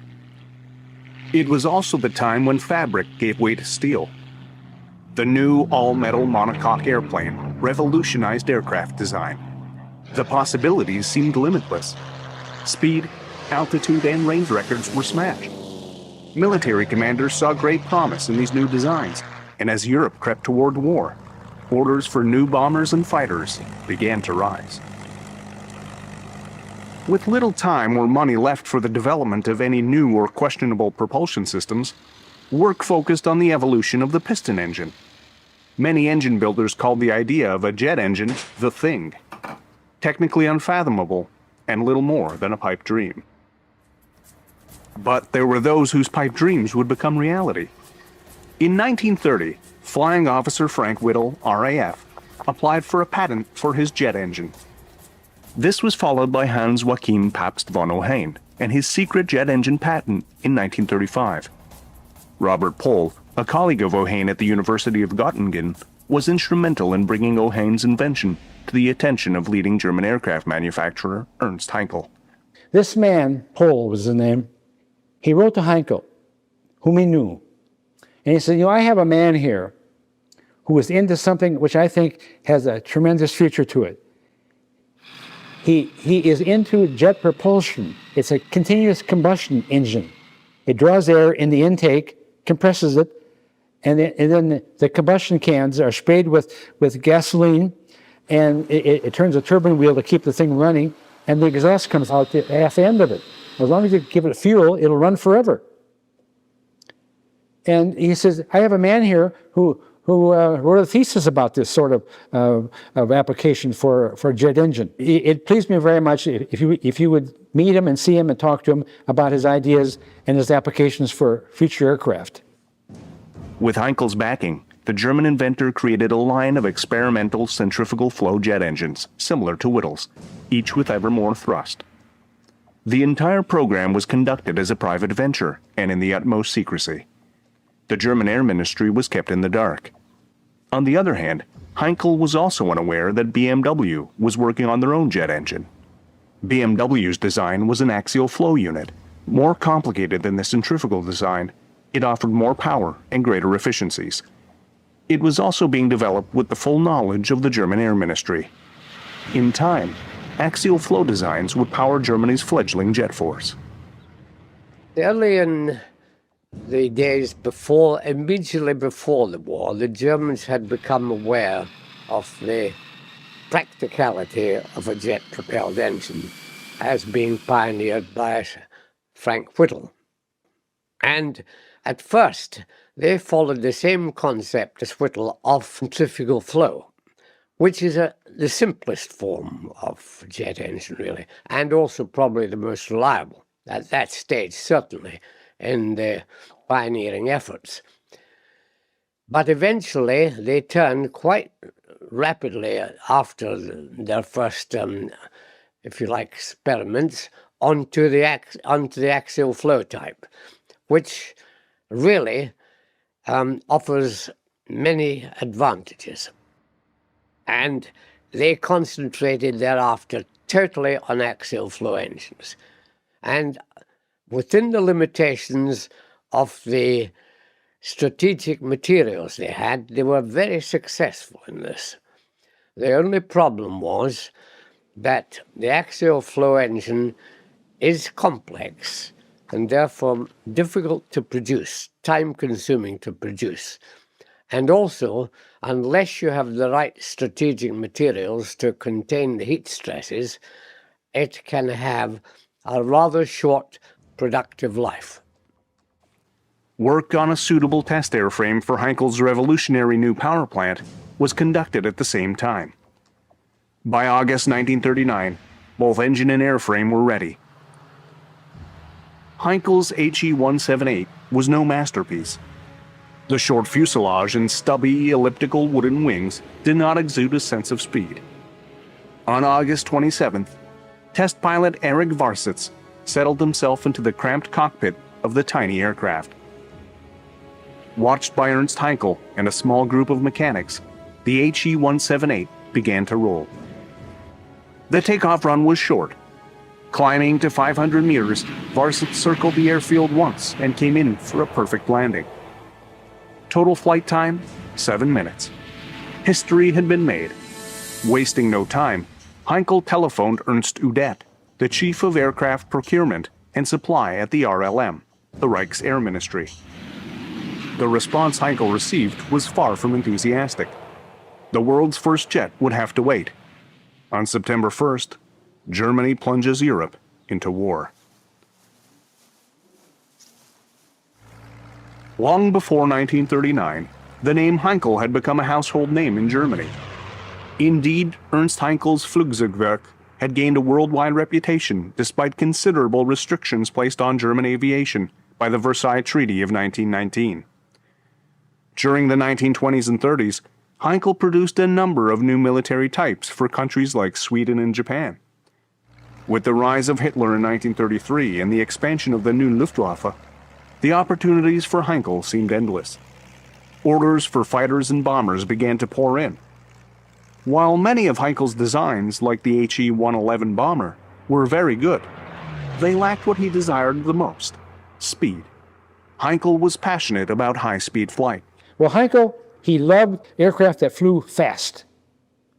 He wasn't all that into aircraft that were fighters, propeller-driven fighters and escorts and that sort of stuff, like the Focke-Wulf 190 or the Messerschmitt Bf 109. He was a man consumed by speed. The faster an aircraft knew, man, I'm for that. Even before the first flight of the HE-178, he created the HE-176, the world's first rocket plane, in 1939. Unfortunately for Heinkel, official reaction was muted, and with the onset of war, all work on the project ceased. Udet, Göring, and all those other people in the early Reichsluftfahrtministerium were propeller people. They believed airplanes that were driven by propellers and alternate engine systems. They said, no, an airplane flies best with propellers. And so Heinkel was looked upon as some kind of a crackpot. And the research he was doing on jet engines, they felt it was just silly and waste of money. And so he never got any real support from the Nazi government. Shortly after Hitler came to power, a new requirement for an ultra-modern single-seat monoplane fighter was issued.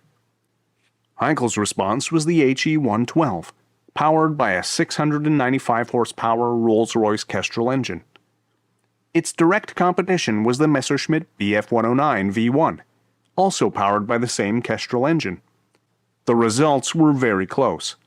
While the Bf 109 was slightly faster, the HE-112 had a tighter turning circle and superior field performance. Amid general surprise and many raised eyebrows, Messerschmitt was awarded the new contract.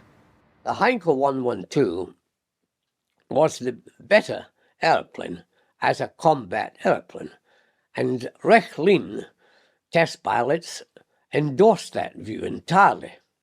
So there was no doubt that from the pilot's point of view, Heinkel's 112 was number one. For Heinkel, it was a bitter disappointment. It also marked the beginning of a new and rocky relationship between the aircraft manufacturer and the German Air Ministry. Undeterred, Heinkel continued with his quest for speed. Despite the lack of enthusiasm from Ernst Udet and later Erhard Milch, the State Secretary, Reich Air Ministry, Heinkel pressed on with his privately funded HE-280 twin-jet fighter. At the same time, the Messerschmitt Design Bureau completed a new twin-jet design study for the German Air Ministry. Submitted on June 7, 1939, the new proposal was accepted.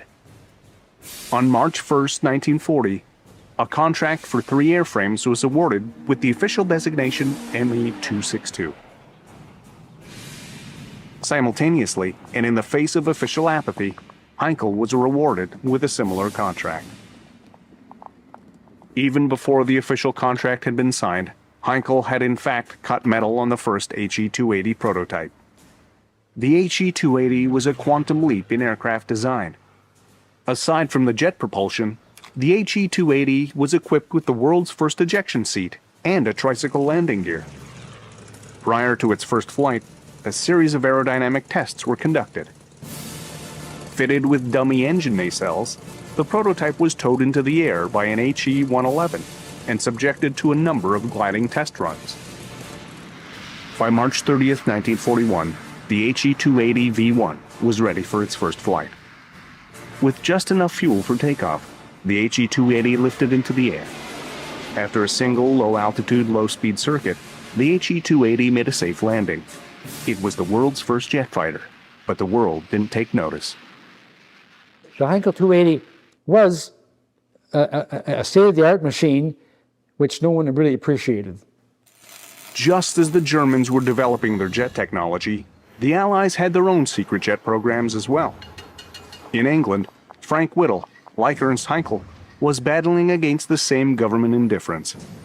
The new jets were not a high priority. Frank's persistence, however, finally paid off.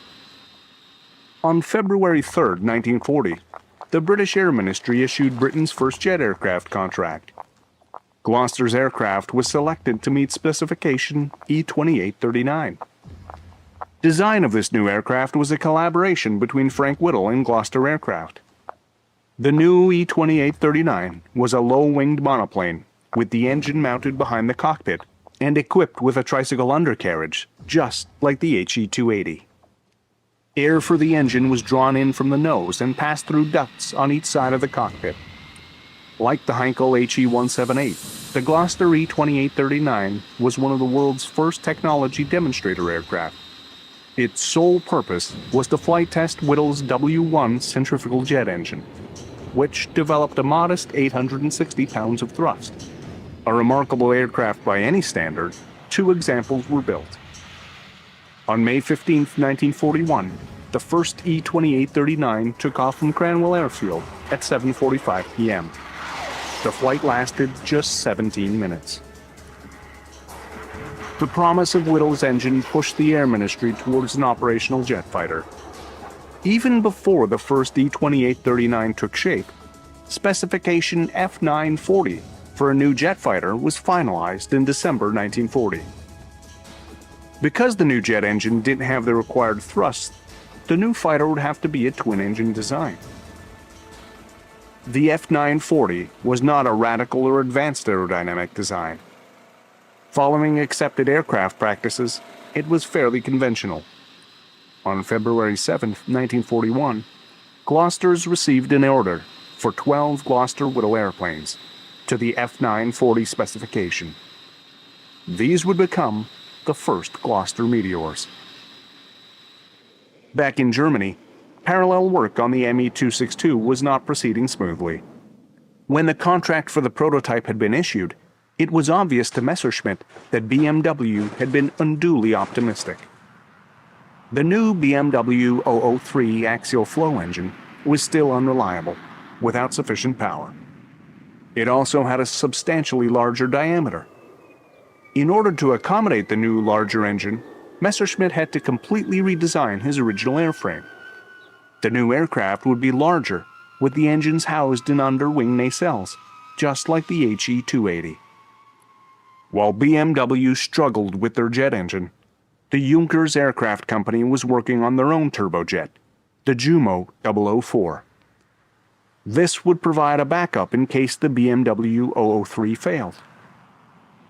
On November 1940, the Jumo 004 was bench tested for the first time. Major problems were revealed, and just as the HE-280 V1 made its first flight, Messerschmitt's first Me-262 V1 was fitted with a nose-mounted Junkers Jumo piston engine. It was not the start Willy Messerschmitt was hoping for. On April 5, 1941, the HE-280 was officially unveiled. To impress his guests, Heinkel arranged for a demonstration between a Focke-Wulf Fw-190A and the HE-280. During the mock combat, the HE-280 completed 4 tight circles before the Fw-190 completed 3. Finally, Ernst Udet showed some enthusiasm. Top speed was 485 miles per hour, 77 more than the Fw-190. Impressed, the German Air Ministry sanctioned the manufacture of 13 HE-280A pre-production aircraft. Unfortunately for Heinkel, mass production of the HE-280 was still out of reach. Heinkel now found himself up against personal rivalries, duplication, and incompetent leadership. To understand this state of affairs, we have to return to the beginning of the new Luftwaffe. After Hitler took power, he appointed Hermann Göring as leader of the new Luftwaffe. A World War I ace and squadron commander, Göring soon gave a number of his ex-squadron mates titles in the newly formed Luftwaffe. Ernst Udet was one of the first. Many had no experience in aircraft production, or had any business background. By 1941, German aircraft manufacturing was in a crisis. Under the command of Ernst Udet, aircraft production had stalled. For the first year and a half of war, Germany was only producing 800 aircraft a month. It wasn't until after the Battle of Britain and the setbacks in Russia did the German High Command take action. Unfortunately for Udet, he was unable to effect any real change. In November 1941, he committed suicide. Udet's successor was Erhard Milch. Milch was an able, ruthless administrator. but he lacked the military expertise necessary for the job.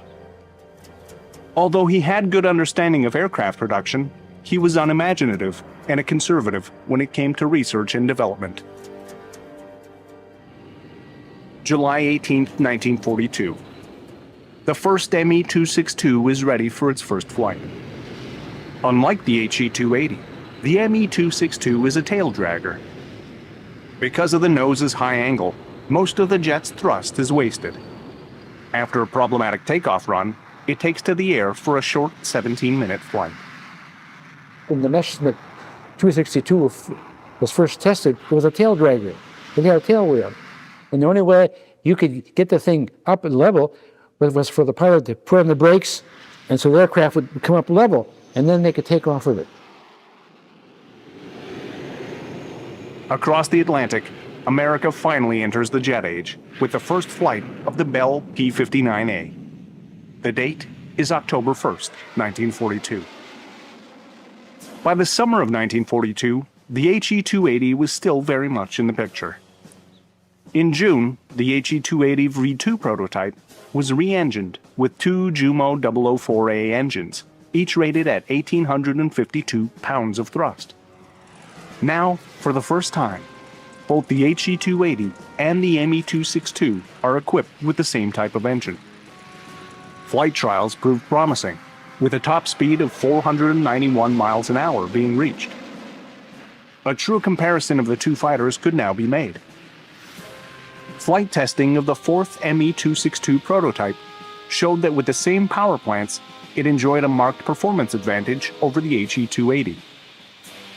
Compared to the straight-wing HE-280, the Me-262 looked faster. Its shark-like appearance and swept-back wings gave it a menacing presence. Even with this apparent advantage, the Me-262 still had a long way to go. For Heinkel and Messerschmitt, the road ahead was not a simple one. Both had suffered serious setbacks, their reputations now in question. In Messerschmitt's case, his new Me-210 twin-engine fighter was a complete failure. For Heinkel, the intractable problems associated with the disastrous HE-177 heavy bomber was a major distraction.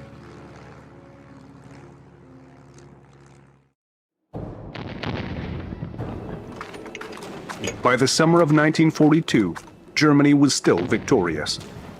After some unexpected setbacks in Russia, they were once again on the offensive. In North Africa, the first Battle of El Alamein began with Erwin Rommel leading the way. From a military perspective, Germany was at the height of its power, but it was now fighting on three fronts. Losses would be heavy. In September, the Battle of Stalingrad began with much promise. It was a bloody battle of attrition, and one in which Germans were losing. On November 1st, Allied troops break out of El Alamein. 7 days later, Operation Torch begins. Allied troops invade North Africa, with American and British troops landing in Morocco and Algeria. Rommel's fabled Africa Corps is now being squeezed on two sides. November 19th. Soviet forces launch Operation Uranus. Its aim: surround the city of Stalingrad and annihilate all German forces. The Soviet offensive is a spectacular success, and by the end of January 1943, the battle is all but over. The German Sixth Army surrenders. It was the first Nazi acknowledgement of failure. In May, the battle for Tunisia is over. German and Italian forces surrender, with 250,000 troops taken prisoner. These military losses represented a key turning point. Germany was now on the defensive. For the Luftwaffe, January 1st, 1943 represented a time of crisis. Its operational strength had sunk to some 4,000 aircraft. It had also failed to introduce new, more modern types, aircraft like the HE-280 and the Me-262. In fact, the Luftwaffe was drawing on its last accumulated reserves. Contingency plans were non-existent. Any new military setback would be catastrophic. The German High Command had resolutely declined the possibility of waging a defensive war. From Hitler on down, the mantra had always been attack. The losses in Stalingrad and North Africa put a severe strain on Luftwaffe resources. For the first time, serious cracks began to show. But it wasn't just the losses in North Africa and Stalingrad that hobbled the once mighty Luftwaffe. The pre-war belief that Germany's military conquests would be short led to short-term planning. New modern aircraft wouldn't be needed. It was a strategic miscalculation, and one that had a direct effect on the development of Heinkel's HE-280 and Messerschmitt's Me-262. Heinkel was up against the German Air Ministry, even though he had Ernest Udet as his very good friend and confidant. The German Air Ministry, they wanted a flying machine pellet like the Focke-Wulf 190, like the Messerschmitt Bf-109, that were designed for ground support, like in Poland and elsewhere. For Heinkel, the battle for the HE-280 continued. As Germany's fortunes began to change, many still clung to the belief in a rapid victory, even in the second half of 1942. Erhard Milch was one of them. After Udet's suicide, he did manage to increase aircraft production, but at a cost. To avoid Hitler's wrath, Milch was unwilling to add any new types to the assembly lines. Doing so would cause monthly production numbers to fall. As a result, most of the pre-war designs remained in production right until the end of the war. Unfortunately for Heinkel and Messerschmitt, Milch's aversion to risk continued to have its effect in the one field where Germany could establish technical superiority: jet planes. In September 1942, both Erhard Milch and the German Air Ministry agreed. Any preparations for series production of the Me-262 would be premature, and in view of Heinkel's numerous commitments, production of the HE-280 was unrealistic as well. It was a curious point of view, but in early 1943, that all changed. In January 1943, Heinkel's HE-280 V6 prototype, powered by two Jumo 004 engines, took flight. For the first time, Heinkel pitched this version as a fighter bomber. In a complete about-face, the German Air Ministry changed its mind and began negotiations for the manufacture of 300 280s. It now seemed as if the 280 would finally see mass production and enter service before the Me-262. Ironically, the 262 V4 prototype, powered by the same Jumo 004 engines as Heinkel's new jet bomber, enjoyed a marked performance advantage over its rival. While the HE-280 was thought to be faster with a better rate of climb and ceiling, it only had 2/3 the range. In the end, the 262 was the superior fighter. In a letter dated March 27, 1943, Milch wrote to Heinkel, ending the 280 project. In Milch's letter, he claimed that the overall war situation today no longer allows us to run two designs side by side. For Heinkel, it was a bitter defeat.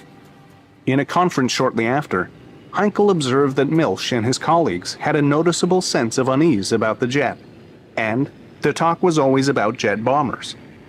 For Willy Messerschmitt, victory over Heinkel would prove a Pyrrhic victory. Meanwhile in Britain, the Gloucester Meteor prototype DG-206 made its first flight. Like the Germans, British officialdom and industry were slow to deliver a reliable jet engine. Official confidence was shaken when the impellers on Whittle's W2B engine continually burst at high speed. This was eventually remedied with imported impellers from General Electric, who in 1941 built their own jet engines based on Whittle's design. Fortunately for the program, Rolls Royce was called upon to take over development and production of the W2B engine. Back in Germany, development of the Me-262 continued. Compared to the British, the German program was disorganized, inefficient, and veiled in secrecy, even from those who should have known.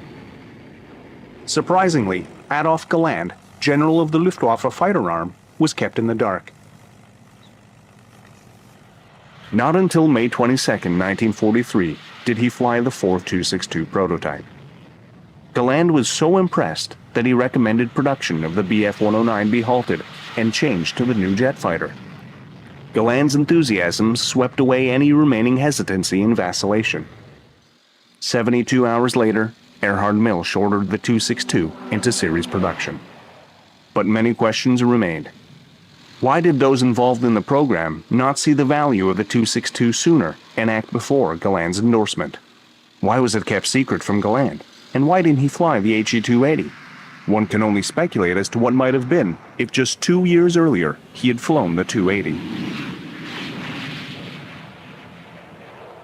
Finally, Messerschmitt had what he wanted, but there was one man who didn't agree. Adolf Hitler rejected out of hand any mass production of the Me-262. Said Hitler, "Nothing will be done with the new jet until I have decided on its merits." Unfortunately for Messerschmitt, the Fuhrer was increasingly obsessed with revenge and retribution. Striking back at the enemy was far more important than providing his fighter arm with a fighter capable of defending the Reich. This would lead directly to Germany's third jet-powered aircraft, the V-1 flying bomb. Powered by a pulse jet engine, the V-1 was the world's first cruise missile and the first jet-powered aircraft to see combat in World War II. Shortly after D-Day, the V-1 bombardment of London began. To help counter the threat, the RAF deployed the first jet fighter, the Meteor Mark I. Compared to the HE-280 and the Me-262, the Meteor was slower, but more importantly, it was a combat-ready machine powered by centrifugal jet engines. Though the German axial flow engine offered more punch, Frank Whittle, the genius behind Britain's early jet engines, was sold on the reliability of centrifugal design. Now, axial flow engines are much more complex than centrifugal, but much more efficient. Ideally, one should have headed for axial flow. But one has to put oneself back a bit in time and remember where we stood in the history of jet development, and that was not very far along the road. Whittle, quite rightly, when I talked to him, he knew all about axial flow, but I said to him, "Why have you gone this way, Frank, into centrifugal?" And he said, "Because in this present state of the art, I am looking for reliability and simplicity." In November 1943, Hitler saw the Me-262 for the first time. Hitler scolded those in attendance, asking why, after years of demanding a fast bomber, was he presented with a fighter? Hitler wanted to know if the jet aircraft could carry bombs. Messerschmitt answered in the affirmative. For Hitler, the matter was settled. The Me-262 would be produced as a Blitz bomber. In fact, Messerschmitt disobeyed Hitler and continued to develop his jet solely as a fighter. 6 months later, when Hitler found out, he flew into an incandescent rage. On May 25, 1944, he ordered all 262s to be built as bombers. It was a major blow and added more technical problems to an already troubled program. One of the biggest and ongoing hurdles was the development of the Jumo 004 engine into a reliable power plant. The Jumo 004 was an axial flow compressor design. In theory, it offered more power over the higher drag centrifugal compressor engines used by the British. In practice, however, the Jumo engines were considerably inferior. The shortage of strategic materials like chrome and nickel led to the failure of many substandard turbine blades at high temperatures. The Jumo 004 also suffered from decreased thrust at high altitude, fuel flow problems, and flameouts if the throttle was opened or closed too quickly. The Jumo 004 was a technical and operational failure. Not only did the Jumo 004 have a very short lifespan, it was unreliable, prone to surges, stalls, and fires. This was the Me-262's Achilles heel, one Allied pilots would feast on. The engines were very sensitive. They were slow to accelerate to throttle movement, and you had to handle them very carefully to avoid flaming them out. Secondly, the designers hadn't thought of how to slow down these incredibly fast airplanes, and no air brakes were fitted. And this made life very difficult, for example, for landing. You need some drag if you're going to land, And since there was very little drag associated with the 262, you had to do a long, slow approach to landing. And this was an Achilles heel, because the 8th USAF Mustangs realized this, and the 262s they picked off were usually in that phase of the operation. By July 1944, the Luftwaffe's fighter arm was fighting a losing battle. Unable to cope with the swarms of long-range American P-47s and P-51 Mustangs, it was quickly being destroyed. While the Me-262 was in production, the numbers in operational service were meager at best, and would remain so until the end of the war. The first American B-17 shot down didn't occur until August 15th. For the Germans, the situation was desperate. Shut out since the rejection of the HE-280, Ernst Heinkel was finally brought back into the jet fold. Concerned with the slow production of the Me-262, the German High Command wanted a so-called rush job, a single-engine jet fighter that required little strategic materials to build. For Heinkel, it was a question of pride. Eager to prove himself once more, he accepted the challenge. Heinkel quickly realized that in order for the jet to work, the engine had to be mounted just above the fuselage, similar to the V-1. 12 days after the specification had been issued, the HE-162 mock-up was ready. On September 23, 1944, Heinkel's HE-162 was selected for mass production. Captain Eric Brown recalls demonstrating the HE-162 to Heinkel in a post-war test flight. He was like a schoolboy jumping up and down with delight, and asked very piercing questions about the handling of the aircraft. He had heard about the disaster we'd had with it. I found him with a very acute mind and struck me as a highly intelligent person.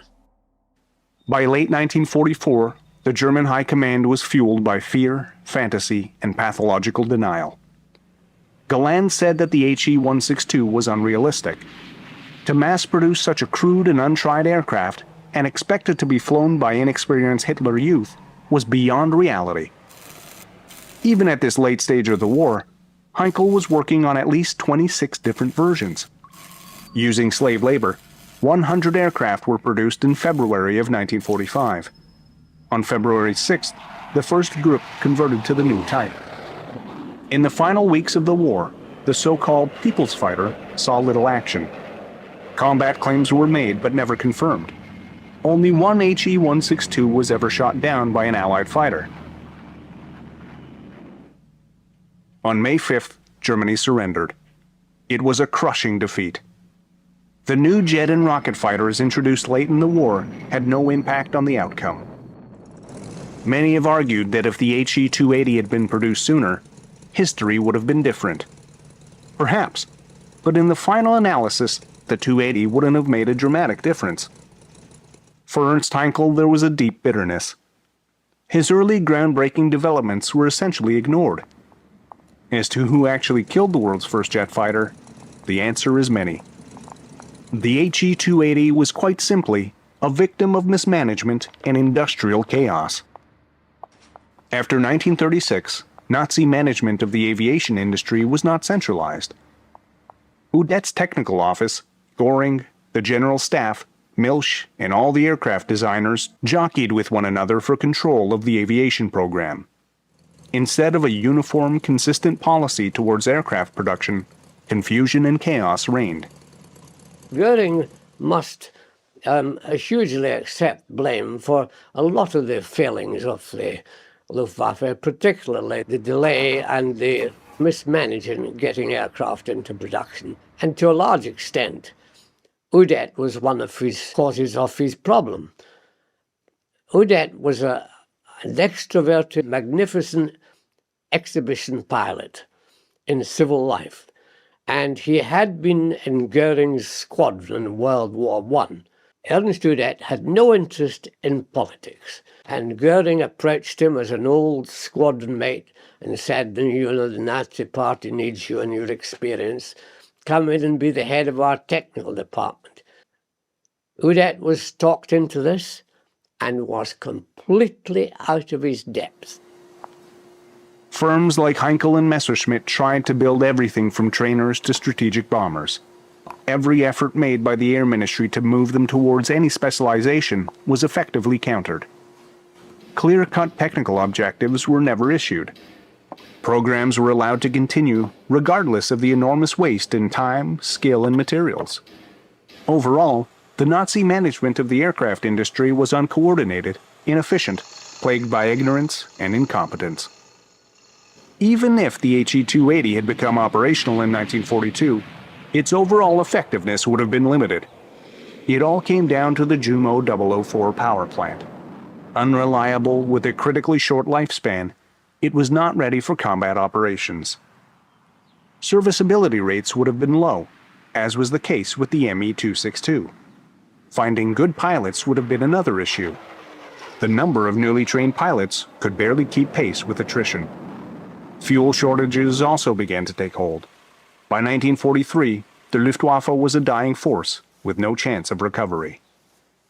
As the world's first jet fighter, Heinkel's HE-280 was a marvel of technology and inspiration. Unfortunately for Heinkel, those in power saw little use for his twin-jet fighter. Hitler's reluctance to produce jets almost certainly doomed what little hope Germany had of ever producing an effective jet fighter force. As the Allies sifted through the spoils of their victory, the incredible technology left behind, they counted themselves lucky that Germany had recognized the potential of jet power too late. The jets were left absolutely untouched. Now, I was puzzled about this, frankly. What had motivated this? It certainly wasn't because it was overrun too quickly for them to have got rid of these jet aircraft. I think, deep down, it was a sense of pride of what they had achieved in the technical field, and they wanted us to see it.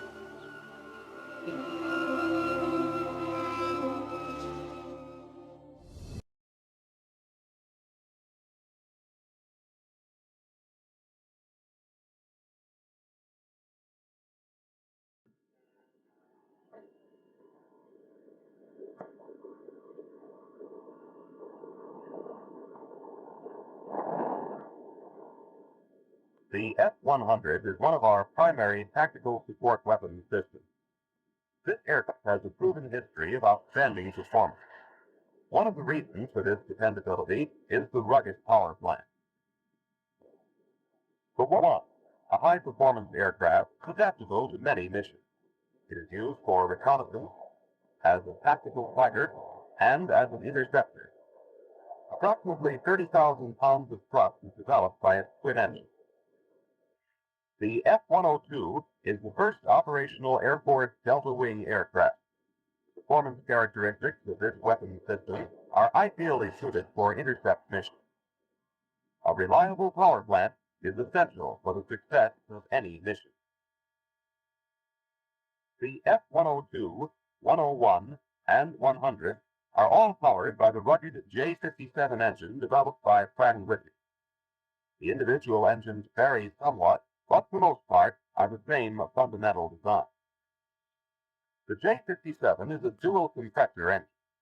The engine consists of the following components: the inlet, the low-pressure compressor, the high-pressure compressor, the diffuser case, combustion chamber, the first, second, and third stage turbines, the afterburner, and the exhaust nozzle.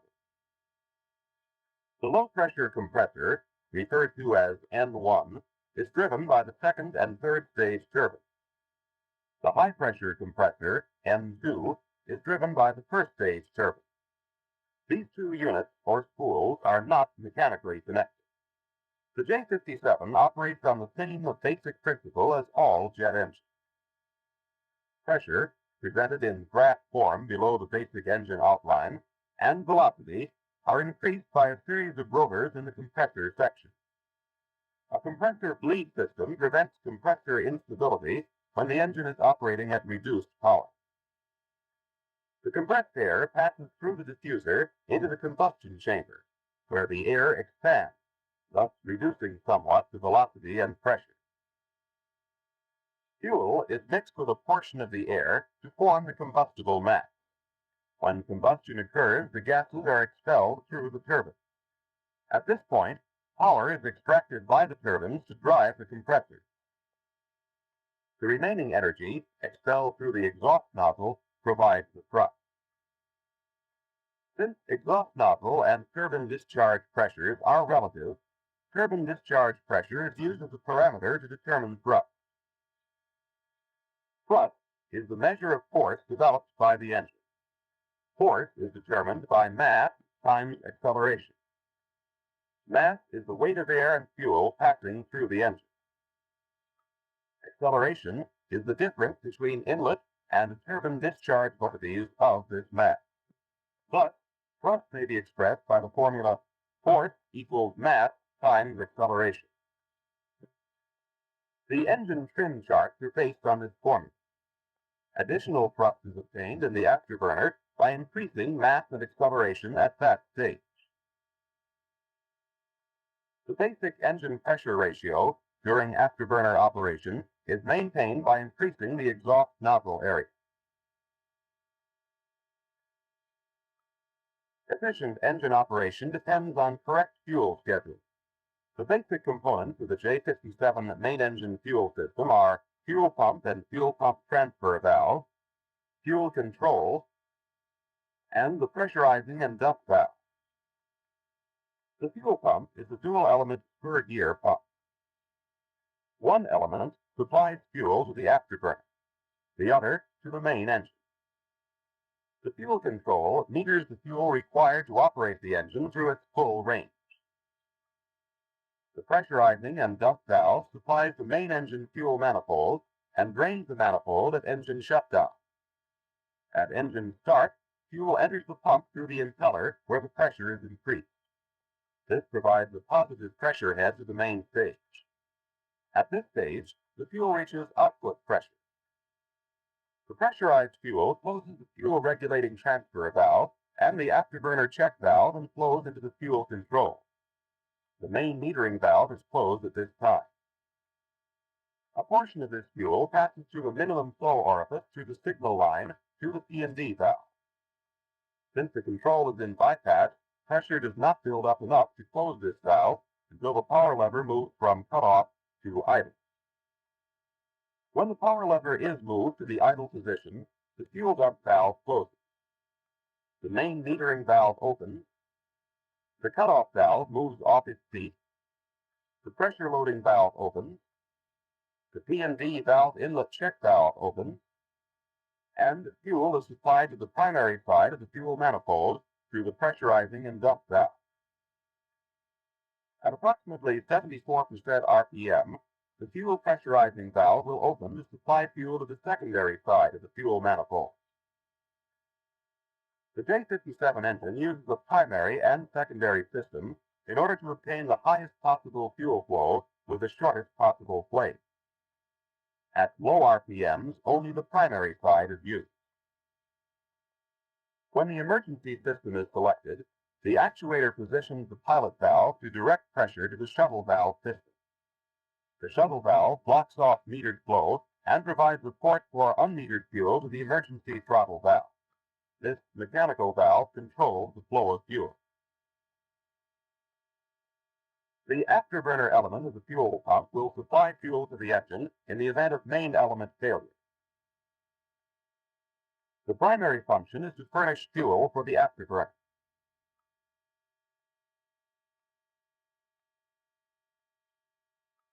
The other components of the J57 afterburner system are the afterburner fuel control, exhaust nozzle control, igniter valve, and the mechanical shutoff valve. The relative position of the components varies according to engine model. The afterburner fuel control meters fuel to the AB spray box. The exhaust nozzle control directs compressor discharge air to open and close the nozzles. The igniter valve injects fuel into the combustion chamber, creating a streak of flame to ignite the afterburner. In the event of electrical failure, the mechanical shutoff valve will terminate AB operation at approximately 80% RPM. Rotation of this valve causes AB stage fuel to bypass through the AB fuel control regulator valve. The fuel control unit is carefully calibrated on the test bench to assure accurate engine fuel schedule. The main functions of the fuel control are to maintain acceleration schedules below compressor stall zone, to prevent over-temperature during acceleration, prevent lean die-off during deceleration, and to maintain any selected engine speed within operating limits, regardless of altitude. The fuel control senses engine RPM, inlet temperature, and burner pressure to supply the correct amount of fuel for any ambient condition.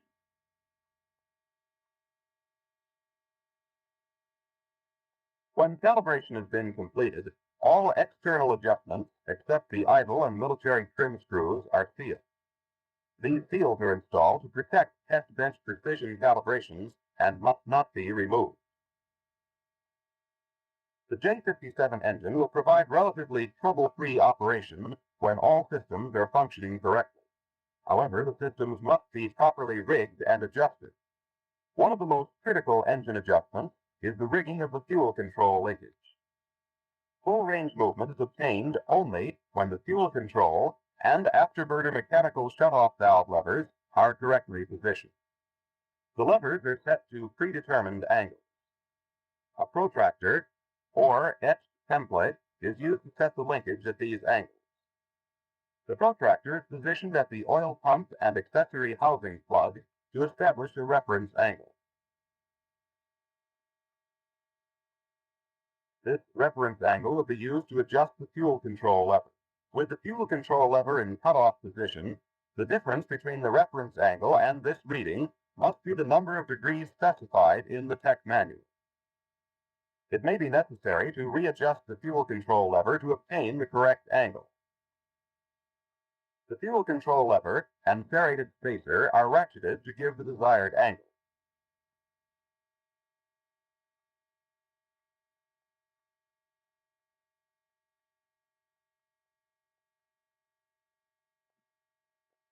The fuel control position, which, when all other linkage is connected, will close the afterburner mechanical shutoff valve. The power actuating rod is then attached to the fuel control lever. Move the mechanical shutoff lever to the detent position.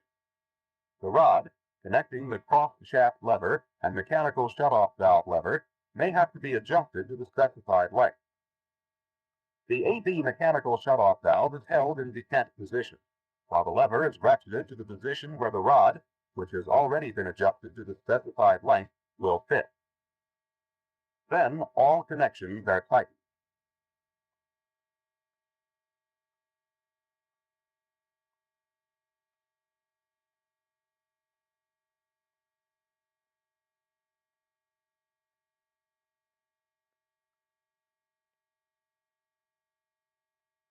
Either the protractor or an etched template is used to again check the angle of the fuel control lever. It may be necessary to readjust the fuel control lever to obtain the correct angle.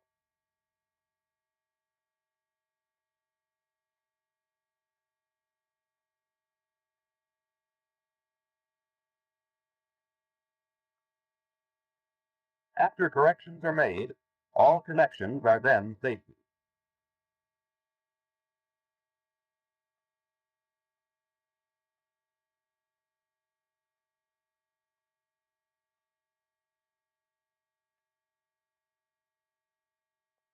Replacement or adjustment of most components will affect engine operation.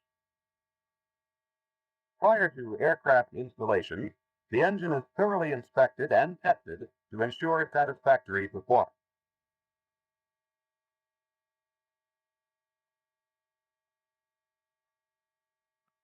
A fuel leak check is imperative before initial start of a repaired engine. With the system pressurized, check all fuel lines and connections.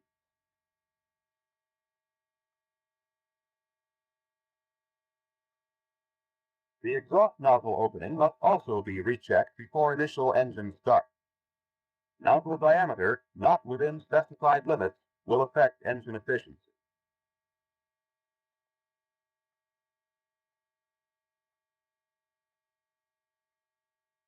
On some engines, a fail-safe device is installed to prevent total loss of power in the event of linkage failure. The device will position the fuel control lever to a 45-degree angle setting, which will provide approximately 90% RPM, thus ensuring sufficient thrust to maintain flight. After installation in the aircraft, all airframe to engine connections must be checked and adjusted, and the engine retrimmed.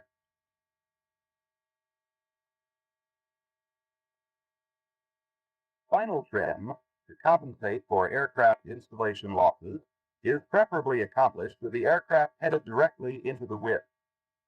Prevailing wind velocity and direction must be within limits specified in the tech manual. The trim pad area must be free of loose objects that could damage the engine if ingested. To effectively trim the engine, power control settings must be coordinated.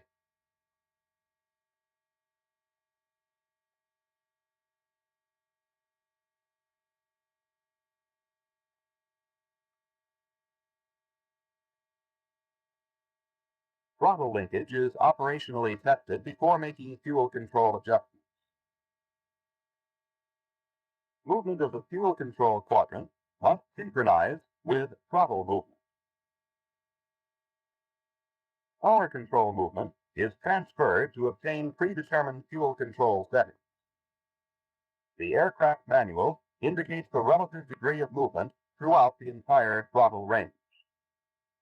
Close attention to detail is required when trimming an engine. Changes in ambient barometric pressure and temperature will affect engine performance characteristics.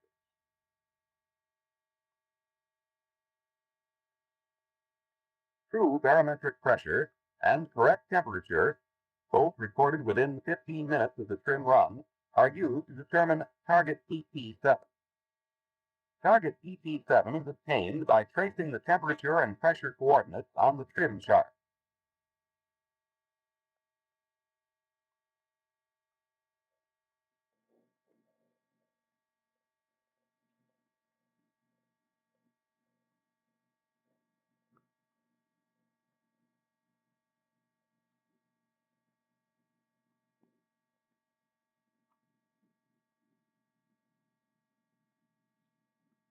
Start engine is specified in the tech manual and allow engine and exhaust gas temperature to stabilize.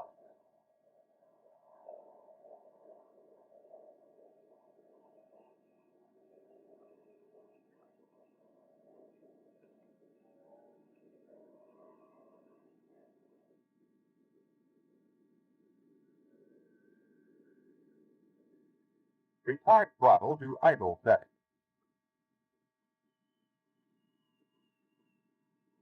Desired idle speed is attained by adjusting the idle trim screw. As in all fuel control adjustments, final trim is always in the increased RPM direction. Proceeding with the trim operations, slowly advance throttle to military power. Allow 5 minutes for stabilizing. Caution, do not overspeed or overtemp engine during run-up and stabilization. With throttle set at military power, record RPM, EGP, and the turbine discharge pressure, EP7.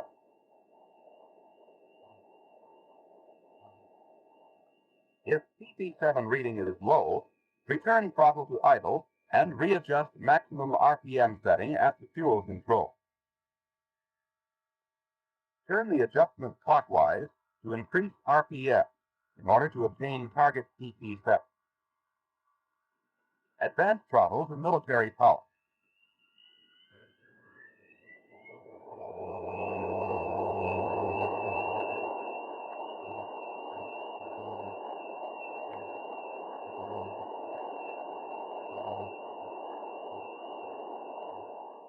Stabilize, then recheck EP7. Return throttle to idle.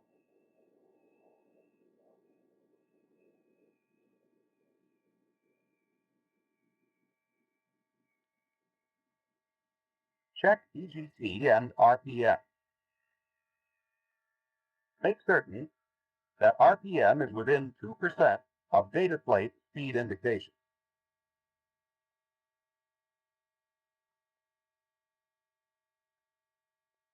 At the completion of the trim run, follow standard shutdown procedures. Accurate troubleshooting depends on a thorough understanding of the J57 engine and its system function. Only by correct analysis of the interrelated parameters can the malfunction be isolated. Proficient troubleshooting is the mark of quality. The tech manual outlines the common symptoms of engine malfunctions, the probable causes, and their remedies.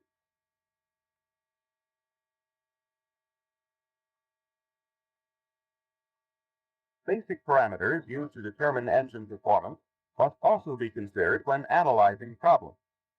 These basic parameters are RPM, PT7, and EGT. One of the most detrimental engine malfunctions is overtenting, or high EGT.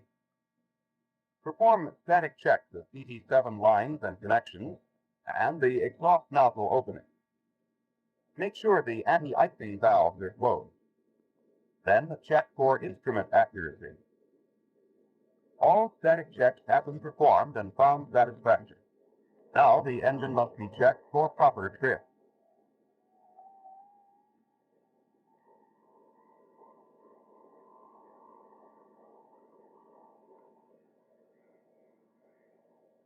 As engine approaches military power, check exhaust nozzle for creep. Check to make sure the PT7 has not exceeded target, and RPM is within data plate limits. If high EGT still exists, the engine must be removed and a hot section inspection must be performed. Inspect the burner can for cracks or hot spots.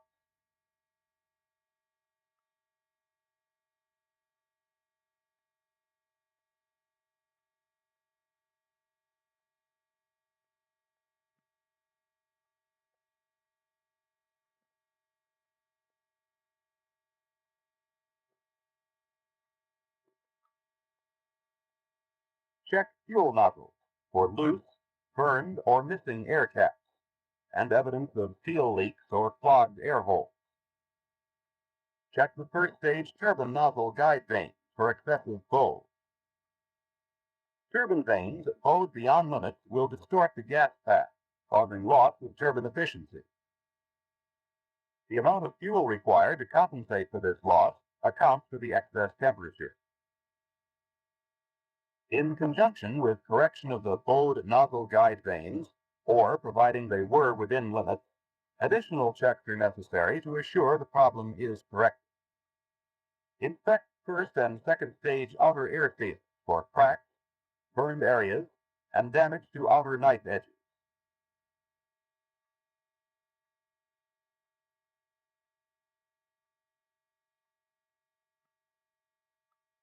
Check clearance between outer air seals and turbine blade shrouds. Check first stage turbine dislocating dimensions.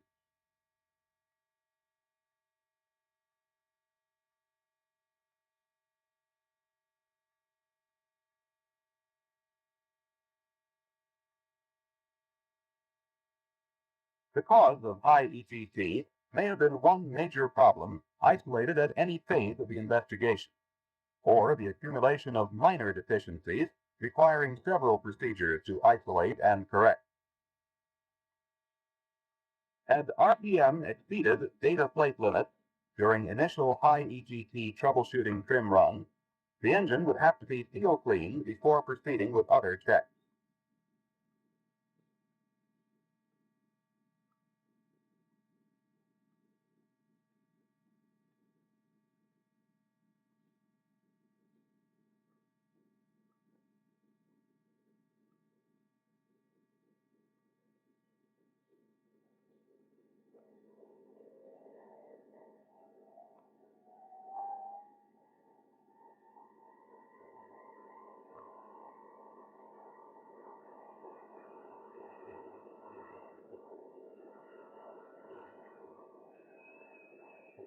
This process is intended to restore compressor efficiency. When this operation is completed, retrimming the engine may bring all parameters within limits.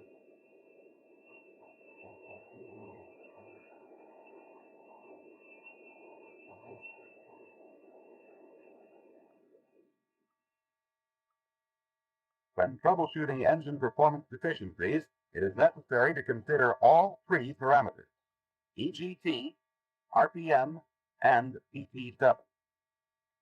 As an example, failure to obtain target PT7 can be caused by many things.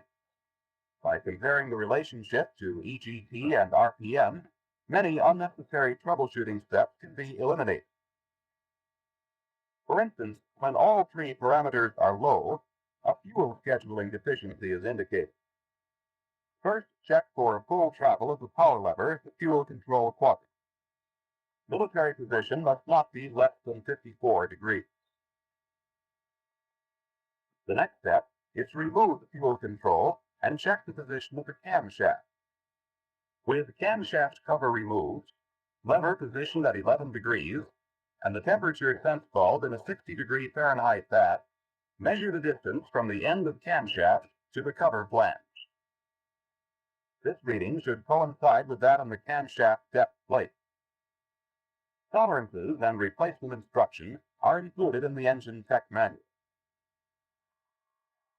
The engine tech manual includes specific instructions for maintenance procedures.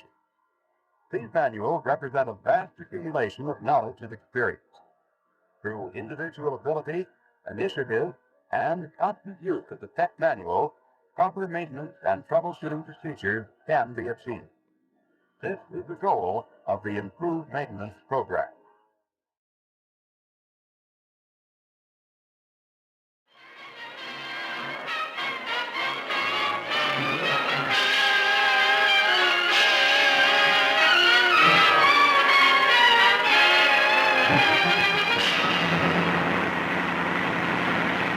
October 4th, 1941.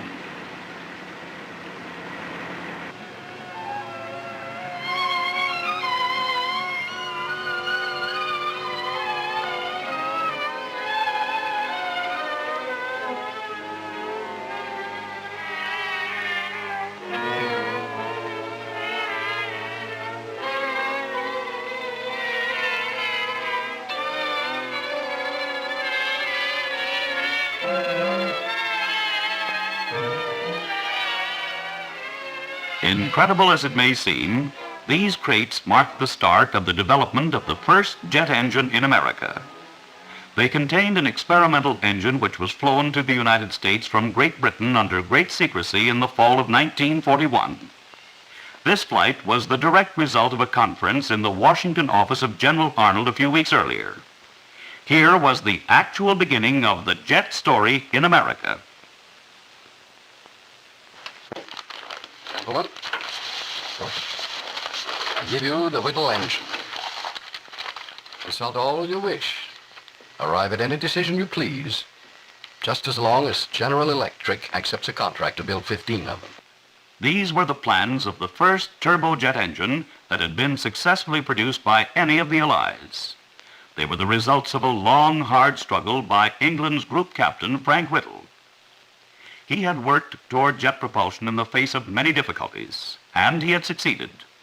The Air Corps felt that jet propulsion had tremendous possibilities, and the British Air Ministry made all their information available to the United States. The men of General Electric knew from their with the National Advisory Committee for Aeronautics that the essentials of a turbojet were a compressor and a engine. I cannot overemphasize the secrecy and the importance of this work. We know that both the Italians and the Germans are working on jets. I hardly need tell you that they must not win the race. General, given unlimited priority, we will have the first unit running on test in 6 months. 6 unbelievably short months in all to plan, design, and build the first American jet engine for a revolutionary new principle of flight. Yet these men were able to make this promise to their government in time of war because actually this problem was not new to them. It really began on the campus of Cornell University in 1903, where a young mechanical engineer named Sanford Moss was working for his PhD. He was engaged in research for his thesis on gas turbines. He and his work had been consigned to this little building because there seemed to be a certain amount of noise connected with it. Not to mention smoke and odd smells. When he had completed his work at Cornell and received his degree, Moss went to General Electric, where he joined other experts and continued his work. Later, they set up a research department to study turbines of all kinds, as well as compressors, pumps, boilers, and related equipment. By 1918, Moss and his fellow workers had accumulated a tremendous amount of knowledge in relation to turbines and compressors, and as a result, he was called to Washington. There, the National Advisory Committee for Aeronautics initiated work with Dr. Moss on a practical turbo supercharger, which the Air Corps hoped would increase the altitude performance of its World War I fighters.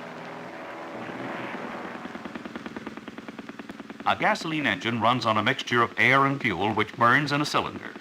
At higher altitudes, the atmosphere becomes progressively thinner so that the engine cannot get enough air to burn as much gasoline as it should for maximum power.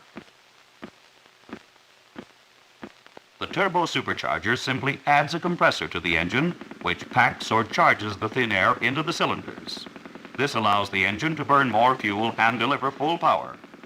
The compressor is run by a turbine, which is turned by the exhaust gases of the engine. Moss's work on the turbo continued, and his improvements had a tremendous influence on aviation. In 1920, the Army established a world altitude record of 36,000 feet, proving the turbo and air so rarefied that the pilot became unconscious and fell almost 6 miles before pulling out. General Billy Mitchell's famous test, which demonstrated for the first time the tremendous importance of air power, was actually made possible by Moss's turbos. Mitchell's plane had to come in at 15,000 feet in order to avoid theoretical anti-aircraft fire. To give a plane enough power to carry a 2,000-pound bomb at that altitude, Mitchell had General Electric turbos installed on new twin-engine Martin bombers, and the results made aviation history.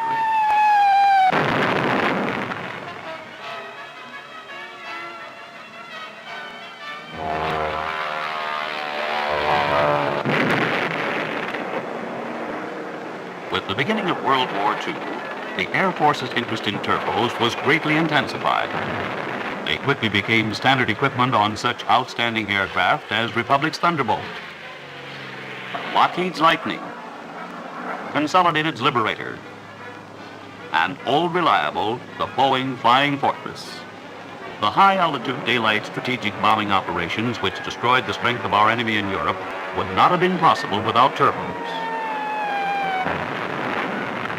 They have contributed immeasurably to the science of flight and continue to do so. They are used on some of today's finest piston engine planes.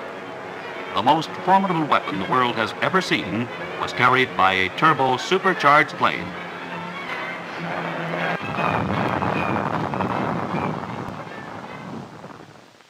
So in 1941, with a new but related problem, it was only natural for the Air Corps to again turn to the same organization and ask them to build the first American turbojet. And build it they did. At a series of secret meetings 1 month before the arrival of the Whittle engine, the project had been started with a small nucleus of key personnel. These men picked those they wanted to work with. However, in most cases, they did not let them know what they were to work on. There were over 1,000 men on the project, but less than 100 actually knew what they were making. Planning and assembly of the engine itself were segregated in an entirely separate building and heavily guarded 24 hours a day. Many of the parts were made in the regular supercharger department, but as a further protection, the project was called a new type of turbo and simply given another production number, Type I.